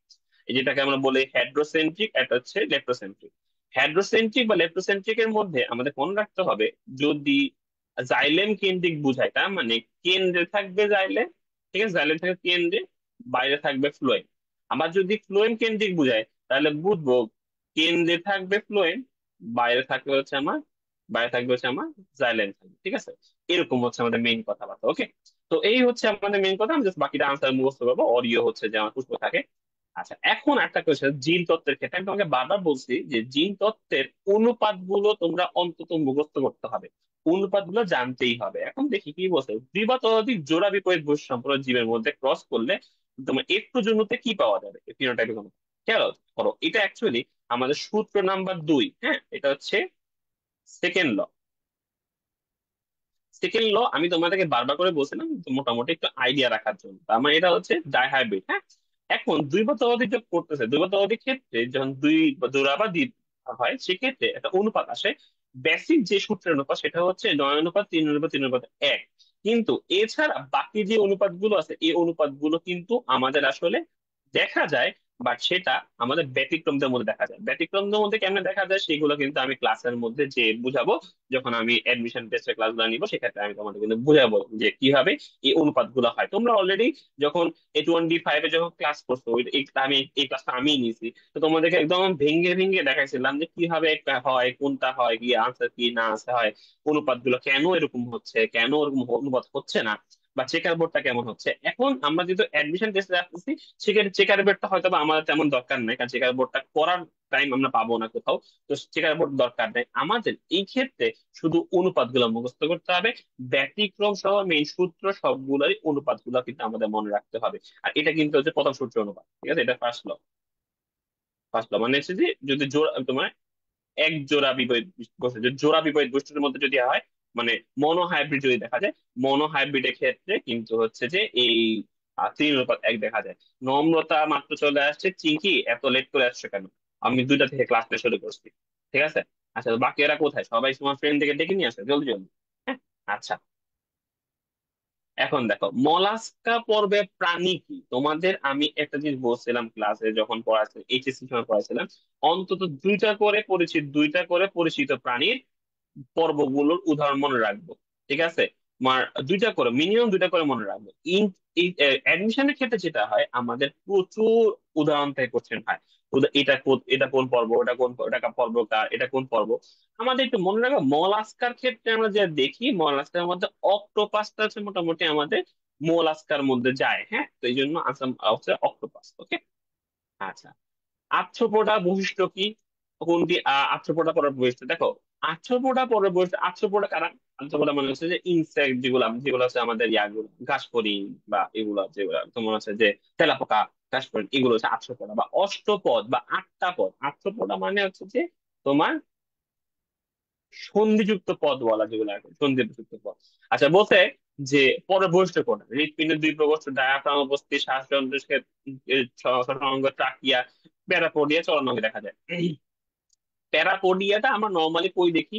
আমরা দেখি হচ্ছে যখন আমরা কেঁচো দেখছিলাম, কেঁচোর মধ্যে প্যারাপোডিয়াটা আমরা দেখছিলাম, যে আমাদের ওই পর্বের মধ্যে প্যারাপোডিয়া মাংসল চলন অঙ্গটা দেখছিলাম। তাহলে মানে এটা আমাদের হওয়ার কোনো ওয়ে নাই। আমরা যখন ঘাস ফড়িং পড়ছিলাম তখন শ্বসন অঙ্গের ক্ষেত্রে আমরা ট্রাকিয়া পার্টটা দেখছিলাম, তাই না? তাহলে আনসার কি হবে? ট্রাকিয়া হবে, কারণ আমরা দেখছিলাম ডায়াফ্রাম কার দেখা যায়, ডায়াফ্রামটা নর্মালি মানুষের দেখা যায়। হৃৎপিণ্ড, দুই হৃৎপিণ্ড আছে নর্মালি হচ্ছে যে আমাদের মাছের ক্ষেত্রে, এটা মাছের হচ্ছে যে তোমার দুই দুইটা হৃৎপিণ্ড, দুইটা প্রবস্থ থাকে, হ্যাঁ, একটা অ্যাক্টিন থাকে, একটা ভেন্ট্রিকল থাকে, ঠিক আছে। নম্রতা, আদাব, ওকে, ঠিক আছে। এখন মানব দেহের ক্ষুদ্রতম হাড়, প্রথম কথা হচ্ছে মানব দেহের ক্ষুদ্রতম হাড়ের মধ্যে এগুলো সবগুলো কানের, কানের যে হাড্ডি গুলো সেগুলো সবগুলো হচ্ছে ক্ষুদ্রতম হাড়। এখন দেখো অপশনের মধ্যে ঝামেলা লাগাই দিচ্ছে তোমার সাথে, যে অপশনের মধ্যে বলছে ম্যালিয়াস ইনকাস টেবিস, এই তিনটাই হচ্ছে আমাদের কানের হাড্ডি। তাহলে এখন এগুলোর মধ্যে কোনটা ছোট হাড্ডি, সেটার মধ্যে আমরা স্টেপিস হচ্ছে আমাদের একদম বাচ্চা, একদম বাচ্চাটা, ঠিক আছে। আচ্ছা, আমিষ পরিপাকে সহায়তা করে না, এই জিনিসটা একটু খেয়াল রাখো। আমিষ পরিপাকে সহায়তা করে না, এই যে খেয়াল রাখবা যে এই জিনিসটা আমাদের পরিপাক চ্যাপ্টারের, পরিপাক চ্যাপ্টার থেকে খেয়াল রাখো।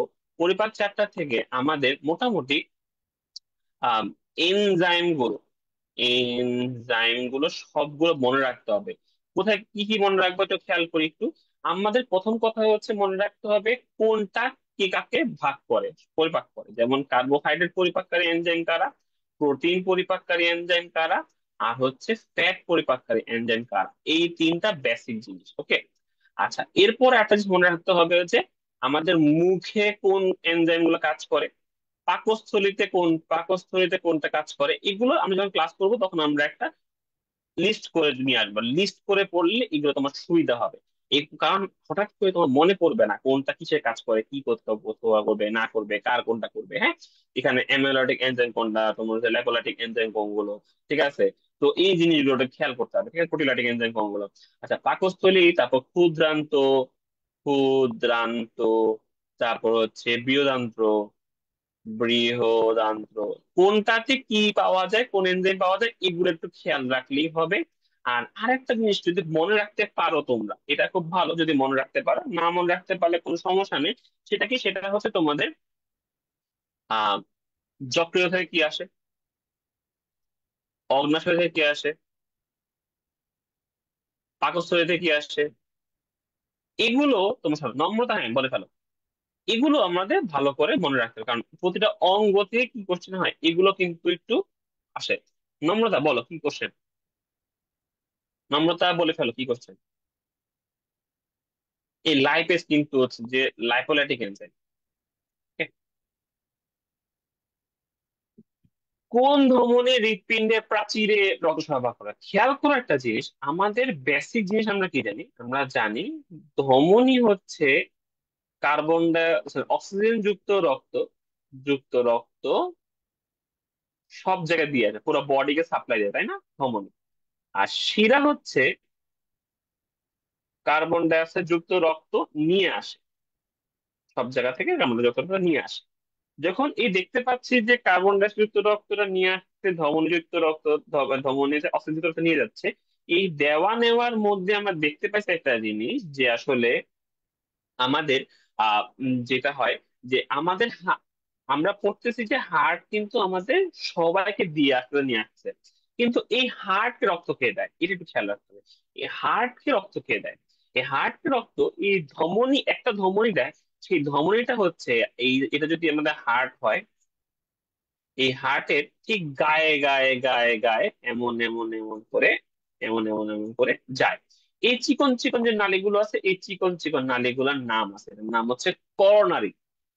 করোনারি দুরকম হয়, করোনারি ধমনী হইতে পারে, করোনারি শিরা হইতে পারে। করোনারি ধমনীর কাজ কি হবে, ধমনীর কাজ যেহেতু সেটা হচ্ছে যে অক্সিজেন রক্ত নিয়ে যায়, সেটা হচ্ছে করোনারি ধমনী অক্সিজেন রক্ত নিয়ে যায়, হার্টকে রক্ত সাপ্লাই করে, এবং হার্ট থেকে যে কার্বন ডাই অক্সাইড রক্তগুলো আছে সেগুলোকে নিয়ে আসার কাজ করে করোনারি শিরা। তাহলে নামের সামনে যে শিরা আর ধমনীর নামের সামনে যদি করোনারি চলে আসে, তার মানে বুঝবো যে এই নালীগুলো হার্টকে রক্ত সাপ্লাই করে। আচ্ছা, নম্বরটা কোশ্চেন করতে হচ্ছে ভাইয়া, এই ইউনিটে আমি যদি ম্যাথের বদলে বাংলা বা ইংলিশ দাগাই কোনো প্রবলেম নাই তো, তাই না? আচ্ছা, কারণ আমার ম্যাথ কোর্স আছে। আচ্ছা, এখানে একটু মজার ব্যাপার স্যাপার আছে, আমি তোমাকে বুঝাই একটা জিনিস। হ্যাঁ, একটু তোমাকে টাইম দিয়ে বুঝাই কথাটা, তোমাদের যারা যারা এই ধরনের প্রবলেম আছে তোমাদের ফ্রেন্ডদের একটু মেনশন দিয়ে বলো যে ভাইয়া এই কথাটা এখন বলবে, হ্যাঁ, তাহলে আমি শুনতে শুনতে পারে, হ্যাঁ।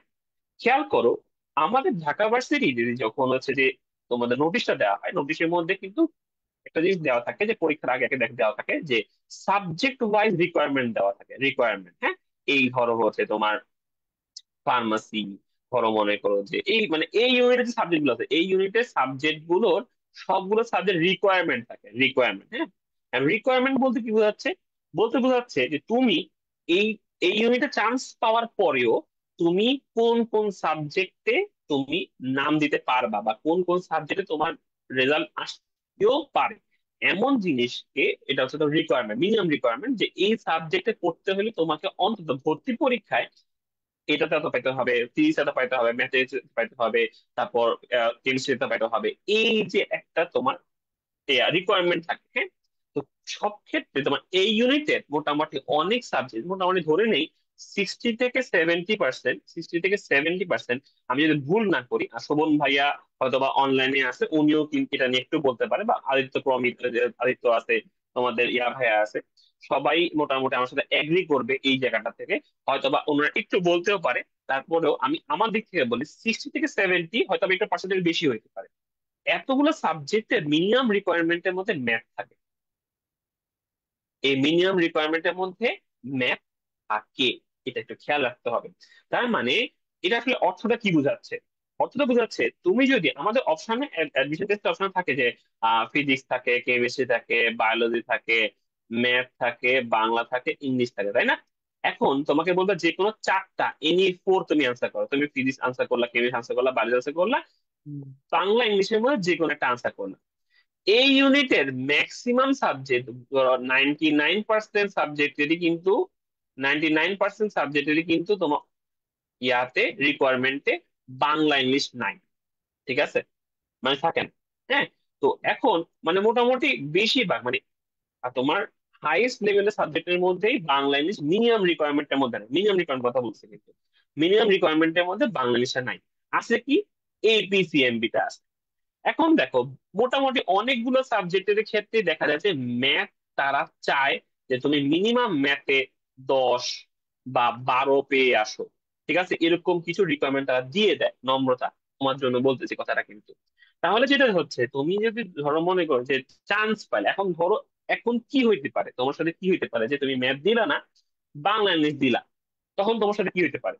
হইতে পারে দেখো তুমি হয়তো বা চান্স পাইছো, আহ ধরো তোমার সিরিয়াল হচ্ছে 1520, ওকে, তোমার সিরিয়াল হচ্ছে 1520, ওকে, তুমি ভর্তি পরীক্ষায় 1520 তম হয়েছো, 1520 তম হয়েছো, এন্ড ঢাকা ভার্সিটির সিট আছে কয়টা?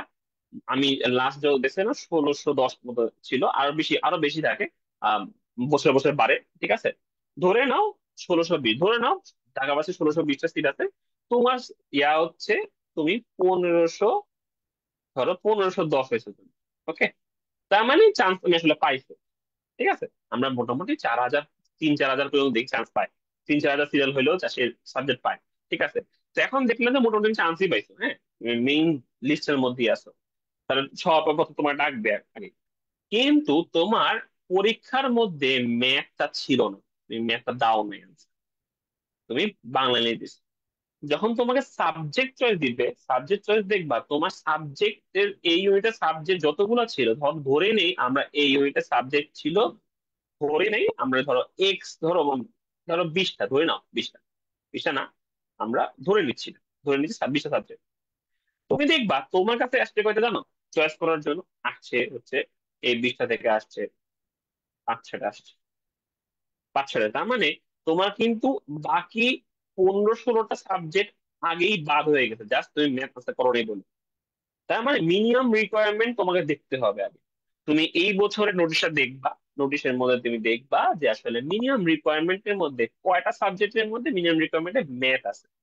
এখন আবার দেখবা ওই মিনিমাম রিকোয়ারমেন্ট যাতে ম্যাথ আছে সেগুলা কি তোমার পছন্দের সাবজেক্ট কিনা, ঠিক আছে।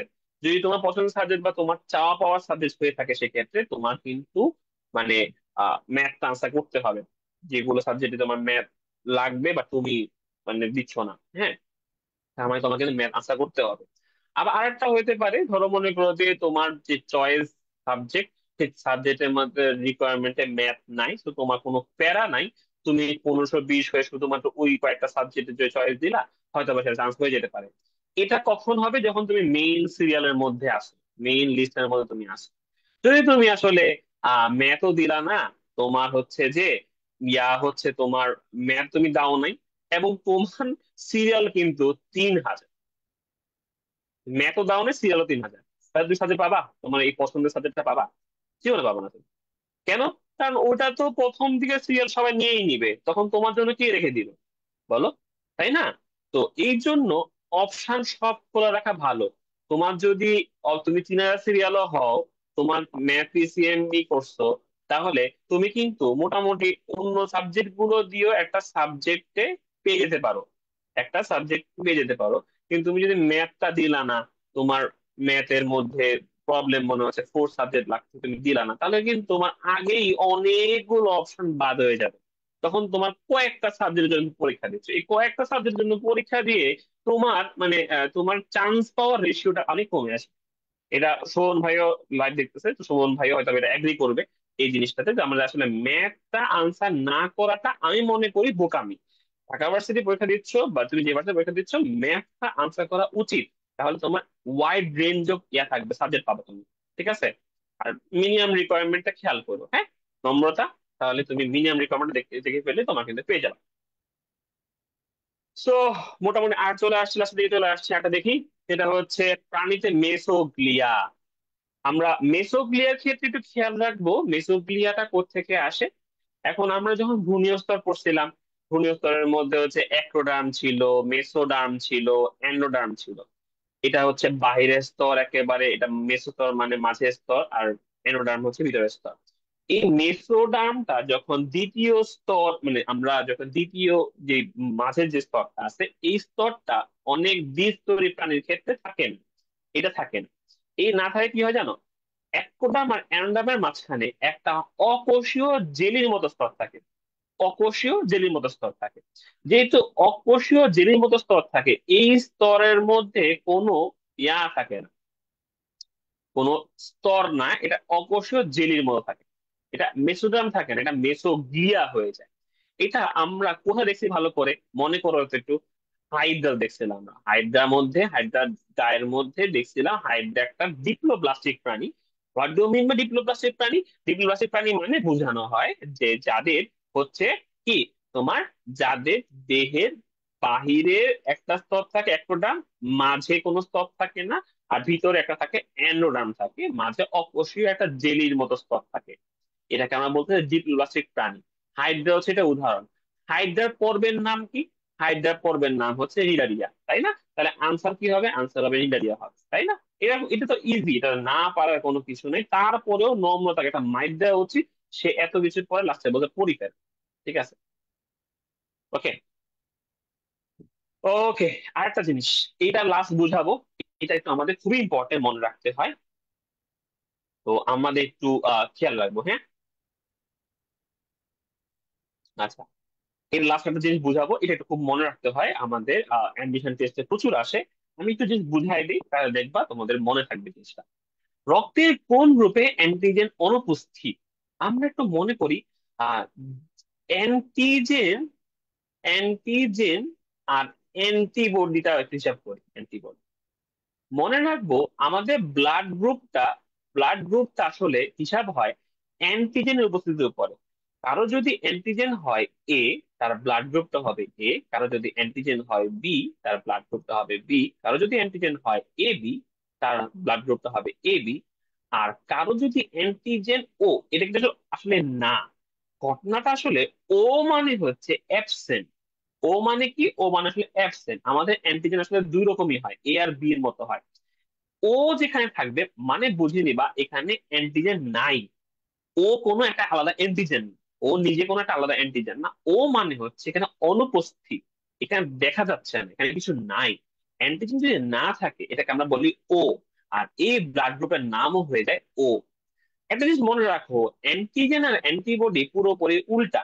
যার অ্যান্টিজেন যেটা থাকে তার কাছে অ্যান্টিবডি থাকে তার উল্টাটা থাকে। যেমন অ্যান্টিজেন যদি এ হয়, অ্যান্টিবডি হবে বি। অ্যান্টিজেন যদি বি হয়, তার অ্যান্টিবডি হবে এ। অ্যান্টিজেন যদি এ বি হয়, তার মানে জুড়ে চলে আসে, তাহলে কি হবে? অ্যান্টিবডি উল্টা মানে নাই, তাহলে জিরো হবে বা ও হবে, যেটাকে আমরা ও বলি। তার মানে এখানে অ্যান্টিবডি নাই। নট যে ও অ্যান্টিবডি আছে, এখানে অ্যান্টিবডি নাই এই জন্য ও বলতেছে এটাকে। আবার দেখো অ্যান্টিজেন যদি ও হয় তাহলে তার মানে কি, এখানে কোনো অ্যান্টিজেন নাই, তাহলে অ্যান্টিবডি কি দুটো হবে, তাহলে অ্যান্টিবডি হবে এ বি। আচ্ছা, এখান থেকে আরো অনেক কিছু বোঝানো আছে, যেমন কে কাকে দিতে পারবে কাকে দিতে পারবে না, এগুলো নিয়ে কোশ্চেন কথাবার্তা আছে। আমরা ওই দিকে যাব না, ওটা আমরা ক্লাসের মধ্যে বুঝাবো, ক্লাসের মধ্যে কিভাবে কাকে দিবে কাকে নিবে না, এই জিনিসগুলো তোমাদের আগে বুঝাইছে। আবার অ্যাডমিশন টেস্টের জন্য আরো ডিটেলস করে পড়তে হয় জিনিসটা। এখান থেকে এমসিকিউ আসে, দেখো ঢাকা ভার্সিটি চলে আসছে অলরেডি। অ্যান্টিজেনের অনুপস্থিত দিয়ে কোশ্চেন আসে, তার মানে এখান থেকে সে চাইলেই কোনটা ইউনিভার্সাল ডোনার, কোনটা ইউনিভার্সাল রিসিভার, কোনটা দিতে পারবে, এ কাকে দিতে পারবে, বি কাকে দিতে পারবে, দেওয়া নেওয়া, এই সাথে অনেক কোশ্চেন হতে পারে। তো আমরা এইটার ডিটেলস বুঝবো আমরা ক্লাসের মধ্যে। আপাতত এটা বুঝাই দিচ্ছি। এখানে জাস্ট মনে রাখা একটা জিনিস, সেটা হচ্ছে আমাদের এখানে একটা জিনিস মনে রাখতে হবে, ইউনিভার্সাল ডোনার আর ইউনিভার্সাল রিসিভার। ডোনার মানে হচ্ছে সে সব দাতা, মানে সারা পৃথিবী, ইউনিভার্সাল মানে হচ্ছে সবাই দিতে দিতে পারে এমন ব্লাড গ্রুপ কোনটা। খেয়াল কর ডোনারের নাম কি, ডোনারের বানান হচ্ছে DONOR। তার মানে এখানে কয়টা ও আছে, দুইটা ও আছে, মনে রাখবো যার নামের মধ্যে দুইটা ও আছে সেইটাই হচ্ছে আমাদের ডোনার। মানে হচ্ছে ও ব্লাড গ্রুপটা হচ্ছে আমাদের ডোনার ব্লাড গ্রুপ, মানে ইউনিভার্সাল ডোনার ব্লাড গ্রুপ হচ্ছে আমাদের ও। তাহলে উল্টাটা হবে রিসিভার, তাহলে ইউনিভার্সাল রিসিভার হবে কে, রিসিভার হবে হচ্ছে আমাদের AB ব্লাড গ্রুপটা আমাদের রিসিভার হবে, ইউনিভার্সাল রিসিভার। তার মানে সে সবাই থেকে রক্ত নিতে পারে, আর ডোনার হচ্ছে সবাইকে রক্ত দিতে পারে, দিতে পারে নিতে পারে, এই দুটাইতে ভালো করে খেয়াল রাখবা। আর আমরা যখন ক্লাস করাবো, ক্লাস করার সময় তোমাদেরকে বুঝাই দিব যে কিভাবে আসলে ব্লাড গ্রুপ দেওয়া নেওয়া এই জিনিস হিসাবটা করা হয়। এগুলো সব অ্যাডমিশন টেস্টে খুব বেশি বেশি আসে, তো আমাদের এই জিনিসগুলো একটু ভালো করে মনে রাখতে হবে, পড়তে হবে। ওকে, তো আমাদের মোটামুটি পড়ানো শেষ। এই যে এখানে এই স্লাইডের মধ্যে তোমাদের আরো অনেকগুলো সালের কোশ্চেন গুলো আছে। তোমরা এই কোশ্চেন গুলো তোমরা একটু সলভ করবে, তোমাদের দিয়ে দিব, তোমাদের কাছে কোশ্চেন ব্যাংক চলে যাবে, তোমরা সেই কোশ্চেন ব্যাংক সলভ করবা। সলভ করার পরে অবশ্যই মনে রাখবো আমরা কোশ্চেন মুখস্থ করব না। মনে রাখবা ঢাকা ভার্সিটির জন্য বা যে এডমিশন টেস্ট গুলোর জন্য, এই ইউনিটের জন্য কোশ্চেন মুখস্থ করব না। আমরা জাস্ট আনসারটা বুঝবো, আনসারটা কিভাবে হলো ওই টপিকটা ভালো করে পড়বো, কারণ আমাদের টপিক রিপিট হবে, কোশ্চেন রিপিট হবে না। বারবার করে বলছি টপিক রিপিট হবে, কোশ্চেন রিপিট হবে না, তো খেয়াল করো অবশ্যই। আর আরেকটা জিনিস হচ্ছে যে আমরা যখন চয়েস দিব, আমরা কোনটা এক্সাম দিব, এক্সাম দেওয়ার ক্ষেত্রে তুমি বায়োলজিটা তুমি তুমি যদি অ্যান্সার করো সেক্ষেত্রে তোমার জন্য অনেক ইজি হবে, কারণ বায়োলজি কোশ্চেন তুলনামূলকভাবে অন্যগুলো থেকে একটু ইজি হয়। মানে ফিজিক্স কেমিস্ট্রিতে একটু কঠিন হবে, ম্যাথও আর একটু কঠিন হবে, এই তিনটা বড় ভাইয়ের মধ্যে বায়োলজি একটু ছোট ভাই মতো যেমন তোমার ইজি কোশ্চেন হয়। তো বায়োলজিতে তুমি কিন্তু ফুল মার্কস এর মতো আনতে পারবা, মোটামুটি তুমি যদি চেষ্টা করো, ভালো করে পড়াশোনা করো, তুমি ফুল মার্কস আনতে পারবা। আর তোমার একটা হচ্ছে যে মেডিকেল এডমিশন যারা প্রিপারেশন নিচ্ছ, সেক্ষেত্রে কিন্তু তোমরা একটু খেয়াল রাখবে ঢাকা ভার্সিটি কোশ্চেন কিন্তু মেডিকেল এডমিশন টেস্ট থেকে একটু কঠিন হয়। হ্যাঁ, তাহলে যেটা বুঝলাম যে ঢাকা ভার্সিটি চারটা যে সাবজেক্ট আছে সেখান থেকে ফিজিক্স কেমিস্ট্রি ম্যাথ বায়োলজি, এখানের মধ্যে তুলনামূলক ইজি হচ্ছে বায়োলজি। তুমি সফট কর্নার এরিয়াটা, সফট সাইড, তুমি চাইলে সেফ সাইডের মতো তুমি খেলতে পারো এই জায়গাটাতে, তুমি ভালো নাম্বার তুমি নিয়ে আসতে পারো, যেখানে তোমার নাম্বারটা অনেক বেড়ে যাবে। ঠিক আছে, তো এটা একটা জিনিস। আর একটা হচ্ছে যারা মেডিকেল এডমিশন দিচ্ছ তাদের ক্ষেত্রে কিন্তু মনে রাখবো যে আমরা এটা তোমার জন্য একটু কঠিন হইতে পারে, তো তোমরা যখন পড়াশোনা করবা পড়াশোনার ক্ষেত্রে একটু দুইভাবে ঘুরায় পেঁচায় সবভাবে পড়ার চেষ্টা করবে, তাহলে কিন্তু তোমার পড়াটাও ভালো হবে, তুমি মেডিকেল অ্যাডমিশন চান্স পাবা, আবার এখানেও ঢাকা আবার চান্স পেতে পারো। ঠিক আছে, তো আজকে আমরা এটুকু পর্যন্ত রাখতেছি। আমরা তোমাদের সাথে দেখা হবে হচ্ছে কালকে, যে তোমরা রিয়েলিটি চেক এক্সাম দিবা, তোমাদের ফ্রেন্ডদেরকে মেনশন দিয়ে দিবা যে যেন সবাই এক্সামটা দেয়। এক্সামে কিন্তু পুরস্কার তোমরা জানো, ফার্স্ট প্রাইজ কিন্তু একটা ট্যাব, তোমরা জানো, এর সাথে সেকেন্ড প্রাইজ থার্ড প্রাইজ গুলো কিন্তু অনেক ভালো হ্যান্ডসাম একটা টাকা তোমাদের জন্য পুরস্কার থাকবে। তো তোমরা কিন্তু এইটা এখনই চাইলেই তোমরা পারবা। সৌরভ ভাই শোভন ভাই একটা কথা অলওয়েজ বলে, চাইলেই আহ, চাইলেই হয়, চাইতে হয়। তো এই যে তোমার হচ্ছে তুমি পারার জন্য তোমার যে একটা চাওয়া লাগবে, তোমাকে চেষ্টা করতে হবে যে আমি চেষ্টা করে ফার্স্ট সেকেন্ড থার্ড হব। এইটার মাধ্যমে তোমার দুটো লাভ, একটা হচ্ছে তোমার ওই যে গিফট তো পাচ্ছ, গিফট ছোটখাটো লাভ। বড় লাভ যেটা হচ্ছে, বড় লাভ হচ্ছে আরেকটা জিনিস, তোমার যারা হচ্ছে যে ভালো করতে পারে তাদের ক্ষেত্রে কিন্তু ওয়ান টু ওয়ান মেন্টরশিপ দেওয়া হবে। ওয়ান টু ওয়ান মেন্টরশিপ জিনিসটা কি, ওয়ান টু ওয়ান মেন্টরশিপ হচ্ছে তোমার এই অ্যাডমিশন জার্নিতে তোমার সাথে একজন টিচার বা কয়েকজন টিচার তোমার সাথে মেন্টর হিসেবে থাকবে, যে তোমাকে পুরা ভর্তি যুদ্ধ বা এই অ্যাডমিশন যে যুদ্ধটা আছে এই যুদ্ধটাকে তোমাকে কি করবে, সে গাইড করে নিয়ে যাবে সবসময়, পুরো টাইম সে তোমাকে গাইড করবে। এই যে গাইডেন্স দরকার কেন, মানে কেন তুমি গাইডেন্স তোমার লাগবে? এখন দেখো, অ্যাডমিশন টেস্টটা একটা যুদ্ধের মতো, হ্যাঁ। তোমার এখানে প্রতিটা টাইম কাউন্ট তোমার ইম্পর্টেন্ট, প্রতিটা টাইম তোমার জন্য ইম্পর্টেন্ট। এন্ড প্রতিটা টাইমকে কিভাবে তুমি সঠিক উপায়ে কাজে লাগাতে পারো, এন্ড সেই কাজে লাগানোর মাধ্যমে কোন পরীক্ষার জন্য কেমন প্রিপারেশন তোমার হওয়া উচিত, কিভাবে তোমার এটা সলভ করতে পারবো প্রবলেম, যে কোনো প্রবলেম, বা তোমার যে যে কোনো জায়গায় তুমি যদি আটকাচ্ছ সেই জায়গায় তোমাকে একদম ওয়ান টু ওয়ান সবসময় তোমার সাথে থাকবে এমন একজন টিচার, যে যাকে তুমি সবসময় পাবা, যে কোনো মুহূর্তে তুমি পাবা, এরকম একটা টিচার তোমার সাথে থাকা খুবই জরুরি। তা আমাদের সময় কিন্তু এত কিছু সুযোগ আমরা কখনো পাই নাই। আমরা যখন পড়াশোনা করছি তখন কিন্তু আমরা সুযোগ পাইনি। আমরা পরীক্ষার আগে বা অ্যাডমিশন টেস্টের সময় বুঝতামই না আসলে এটার গভীরতা কতটুকু বা এটার আসলে গুরুত্বটা কতটুকু। তখন আমরা নিজের মতো একটা পড়াশোনা করছি বা কিছু একটা করছি, পরে পরীক্ষাটা দিয়ে ফেলছি, হয়তো বা বেঁচে গেছি আমরা, কিন্তু এই যে অনেকেই যে এখান থেকে হারায় যাচ্ছে, এই যে চান্সে যুদ্ধের মধ্যে হেরে যাচ্ছে, এই হেরে যাওয়া মানুষ কিন্তু সংখ্যা কিন্তু অনেক। কারণ এ প্লাস পাওয়া বা রেজাল্টে চান্স পাওয়ার সাথে তোমার আহ ভার্সিটিতে ভার্সিটি চান্স পাওয়ার রেশিওটা কিন্তু অনেক আনইভেন। মানে সবাই যে এ প্লাস পাওয়া প্রাপ্তরাই কি চান্স যে পাবে এমন কিন্তু না, তাদের মধ্যেও কিন্তু অনেকে বাদ পড়ে যাবে। তার মানে ভালো স্টুডেন্ট শুধু হলেই হবে না, তোমাকে টেকনিক খাটায় অ্যাডমিশন টেস্টটাকে জিততে হবে। তার মানে পড়াশোনা সবাই কিন্তু করছে, কিন্তু সবাই কিন্তু চান্স পাবে না।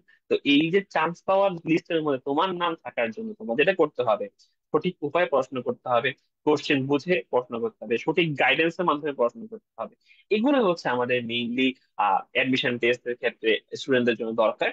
আর কালকে পরীক্ষা সবাই দিবা, দেওয়ার মাধ্যমে তুমি কিন্তু বুঝতে পারবা যে অ্যাডমিশন টেস্টের কোশ্চেন গুলো কেমন হচ্ছে, বা কিভাবে করলে তুমি সলভ করলে তুমি আনসার করতে পারবা। আরেকটা যেটা হচ্ছে যে টাইম ম্যানেজমেন্টটা খুবই খুবই ইম্পর্টেন্ট। কিভাবে কম সময়ে তুমি ইফেক্টিভলি অ্যান্সার করে আসতে পারো, এটা হচ্ছে আমাদের মেইন কথাবার্তা, ঠিক আছে? তো আমার মোটামুটি পড়ানো শেষ। আম, আমরা হচ্ছে এতটুকু যে আজকে পড়লাম, এই পড়ার পরে আমাদের আজকে এই পর্যন্তই থাকুক। তোমরা পরীক্ষা দাও, পরীক্ষা দেওয়ার পরে তোমাদের হচ্ছে যে রেজাল্ট নিয়ে আমরা আরো কথা বলবো, আরো যে দেখবো যে আসলে কে কি কথা কেমন কোথায় প্রবলেম হচ্ছে, কি হচ্ছে না হচ্ছে। তো এই হলো আজকে কথাবার্তা। দেখা হবে আমাদের আজকে এখানেই শেষ করতেছি। দেখা হবে তোমাদের সাথে আম, তোমাদের সাথে দাঁড়াও একটু ইয়ে অফ করে দিই। আচ্ছা, আজকে এই পর্যন্ত থাকছে তোমাদের। দেখা হবে তোমার সাথে নেক্সট কোনো দিন, বা তোমরা যখন এই ইউনিটের যে অ্যাডমিশন টেস্টের এই ইউনিট এবং গুচ্ছ অ্যাডমিশন টেস্টের ক্ষেত্রে তোমাদের আমাদের জেএম স্কুল পক্ষ থেকে একটা কোর্স আছে, সেই কোর্সে তোমরা ভর্তি হতে পারো। সেই কোর্সে ভর্তি হলে সেখানে তোমরা আমাদের গাইডেন্স পাবা বা আমরা তোমাদেরকে পড়াবো। সবাই থাকবে তোমাদের সাথে। তো চেষ্টা করবা তোমরা ভর্তি হয়ে যাওয়ার জন্য। আরেকটা জিনিস তোমাদের জন্য বলে দিই, যারা আজকে যারা হচ্ছে তোমার ভর্তি হতে পারবা, তোমাদের জন্য এই যারা ক্লাসটা করলা শেষ পর্যন্ত তাদের জন্য একটা সারপ্রাইজ হচ্ছে যে তোমরা আজকে একটা খুবই কম টাকার মাধ্যমে এই ইউনিটের কোর্সে ভর্তি হতে পারো। এই ইউনিটের কোর্সে ভর্তি হওয়ার ক্ষেত্রে তোমাদের আমি কমেন্টে দিয়ে দিব, সেটা হচ্ছে নিউটন 20। এইটা হচ্ছে আমাদের তোমাদের কোড। এই কোডের মাধ্যমে, এই প্রোমো কোডের মাধ্যমে তোমরা কিন্তু আজকে খুবই কম টাকায় খুবই কম টাকায় তোমরা কিন্তু ভর্তি হয়ে যেতে পারো, ঠিক আছে? তাহলে কিন্তু এই কম টাকা ভর্তি হয়ে যেতে পারো, কিন্তু সেক্ষেত্রে তোমার কিন্তু শুরু হবে তোমরা তোমাদের অ্যাডমিশন জার্নি শুরু করতে পারবে আমাদের সাথে। সেক্ষেত্রে আমি তোমাদের একটু লিখে দিই জিনিসটা। দাঁড়াও, আমি কমেন্টটা দিয়ে দিই।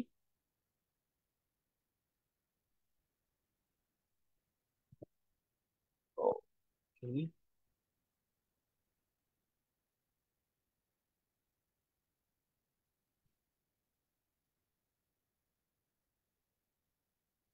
নিউটন তো বানান জানোই তোমরা, ইউ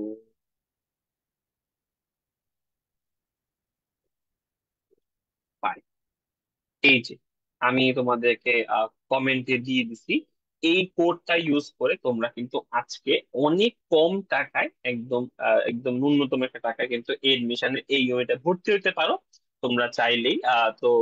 তোমাদের জন্য অনেক শুভকামনা। কালকে পরীক্ষাটা অনেক ভালো করে দিবা তোমরা। এন্ড আজকে কিন্তু খুব ফাস্ট ভর্তি হওয়ার চেষ্টা করো, যেন আজকে কম টাকায় তোমরা যেন ভর্তি হয়ে যেতে পারো অ্যাডমিশন টেস্টে, আমাদের জার্নিতে, এমবিএস সাথে জার্নিতে। তো তোমার সাথে দেখা হবে ক্লাসের মধ্যে, বায়োলজি ক্লাস দেখা হবে। বায়োলজি ক্লাসে আমার সাথে তোমাদের প্যানেলে থাকবে হচ্ছে সুমাইয়া আপু, অলরেডি সুমাইয়া আপু আছে, পিকে আপু আছে। তো এই আমরা তিনজনই তোমাদের বায়োলজি ক্লাস গুলো নিব। আর বাকি সাবজেক্টের ভাই আপু তোমরা চিনোই। তো দেখা হচ্ছে তোমার সাথে আগামী তোমার আগামী ক্লাসগুলোতে। আর কালকে পরীক্ষার জন্য সবাইকে শুভকামনা। দেখা হবে। আজকে এই পর্যন্তই। আল্লাহ হাফেজ, খোদা হাফেজ, টাটা, বাই।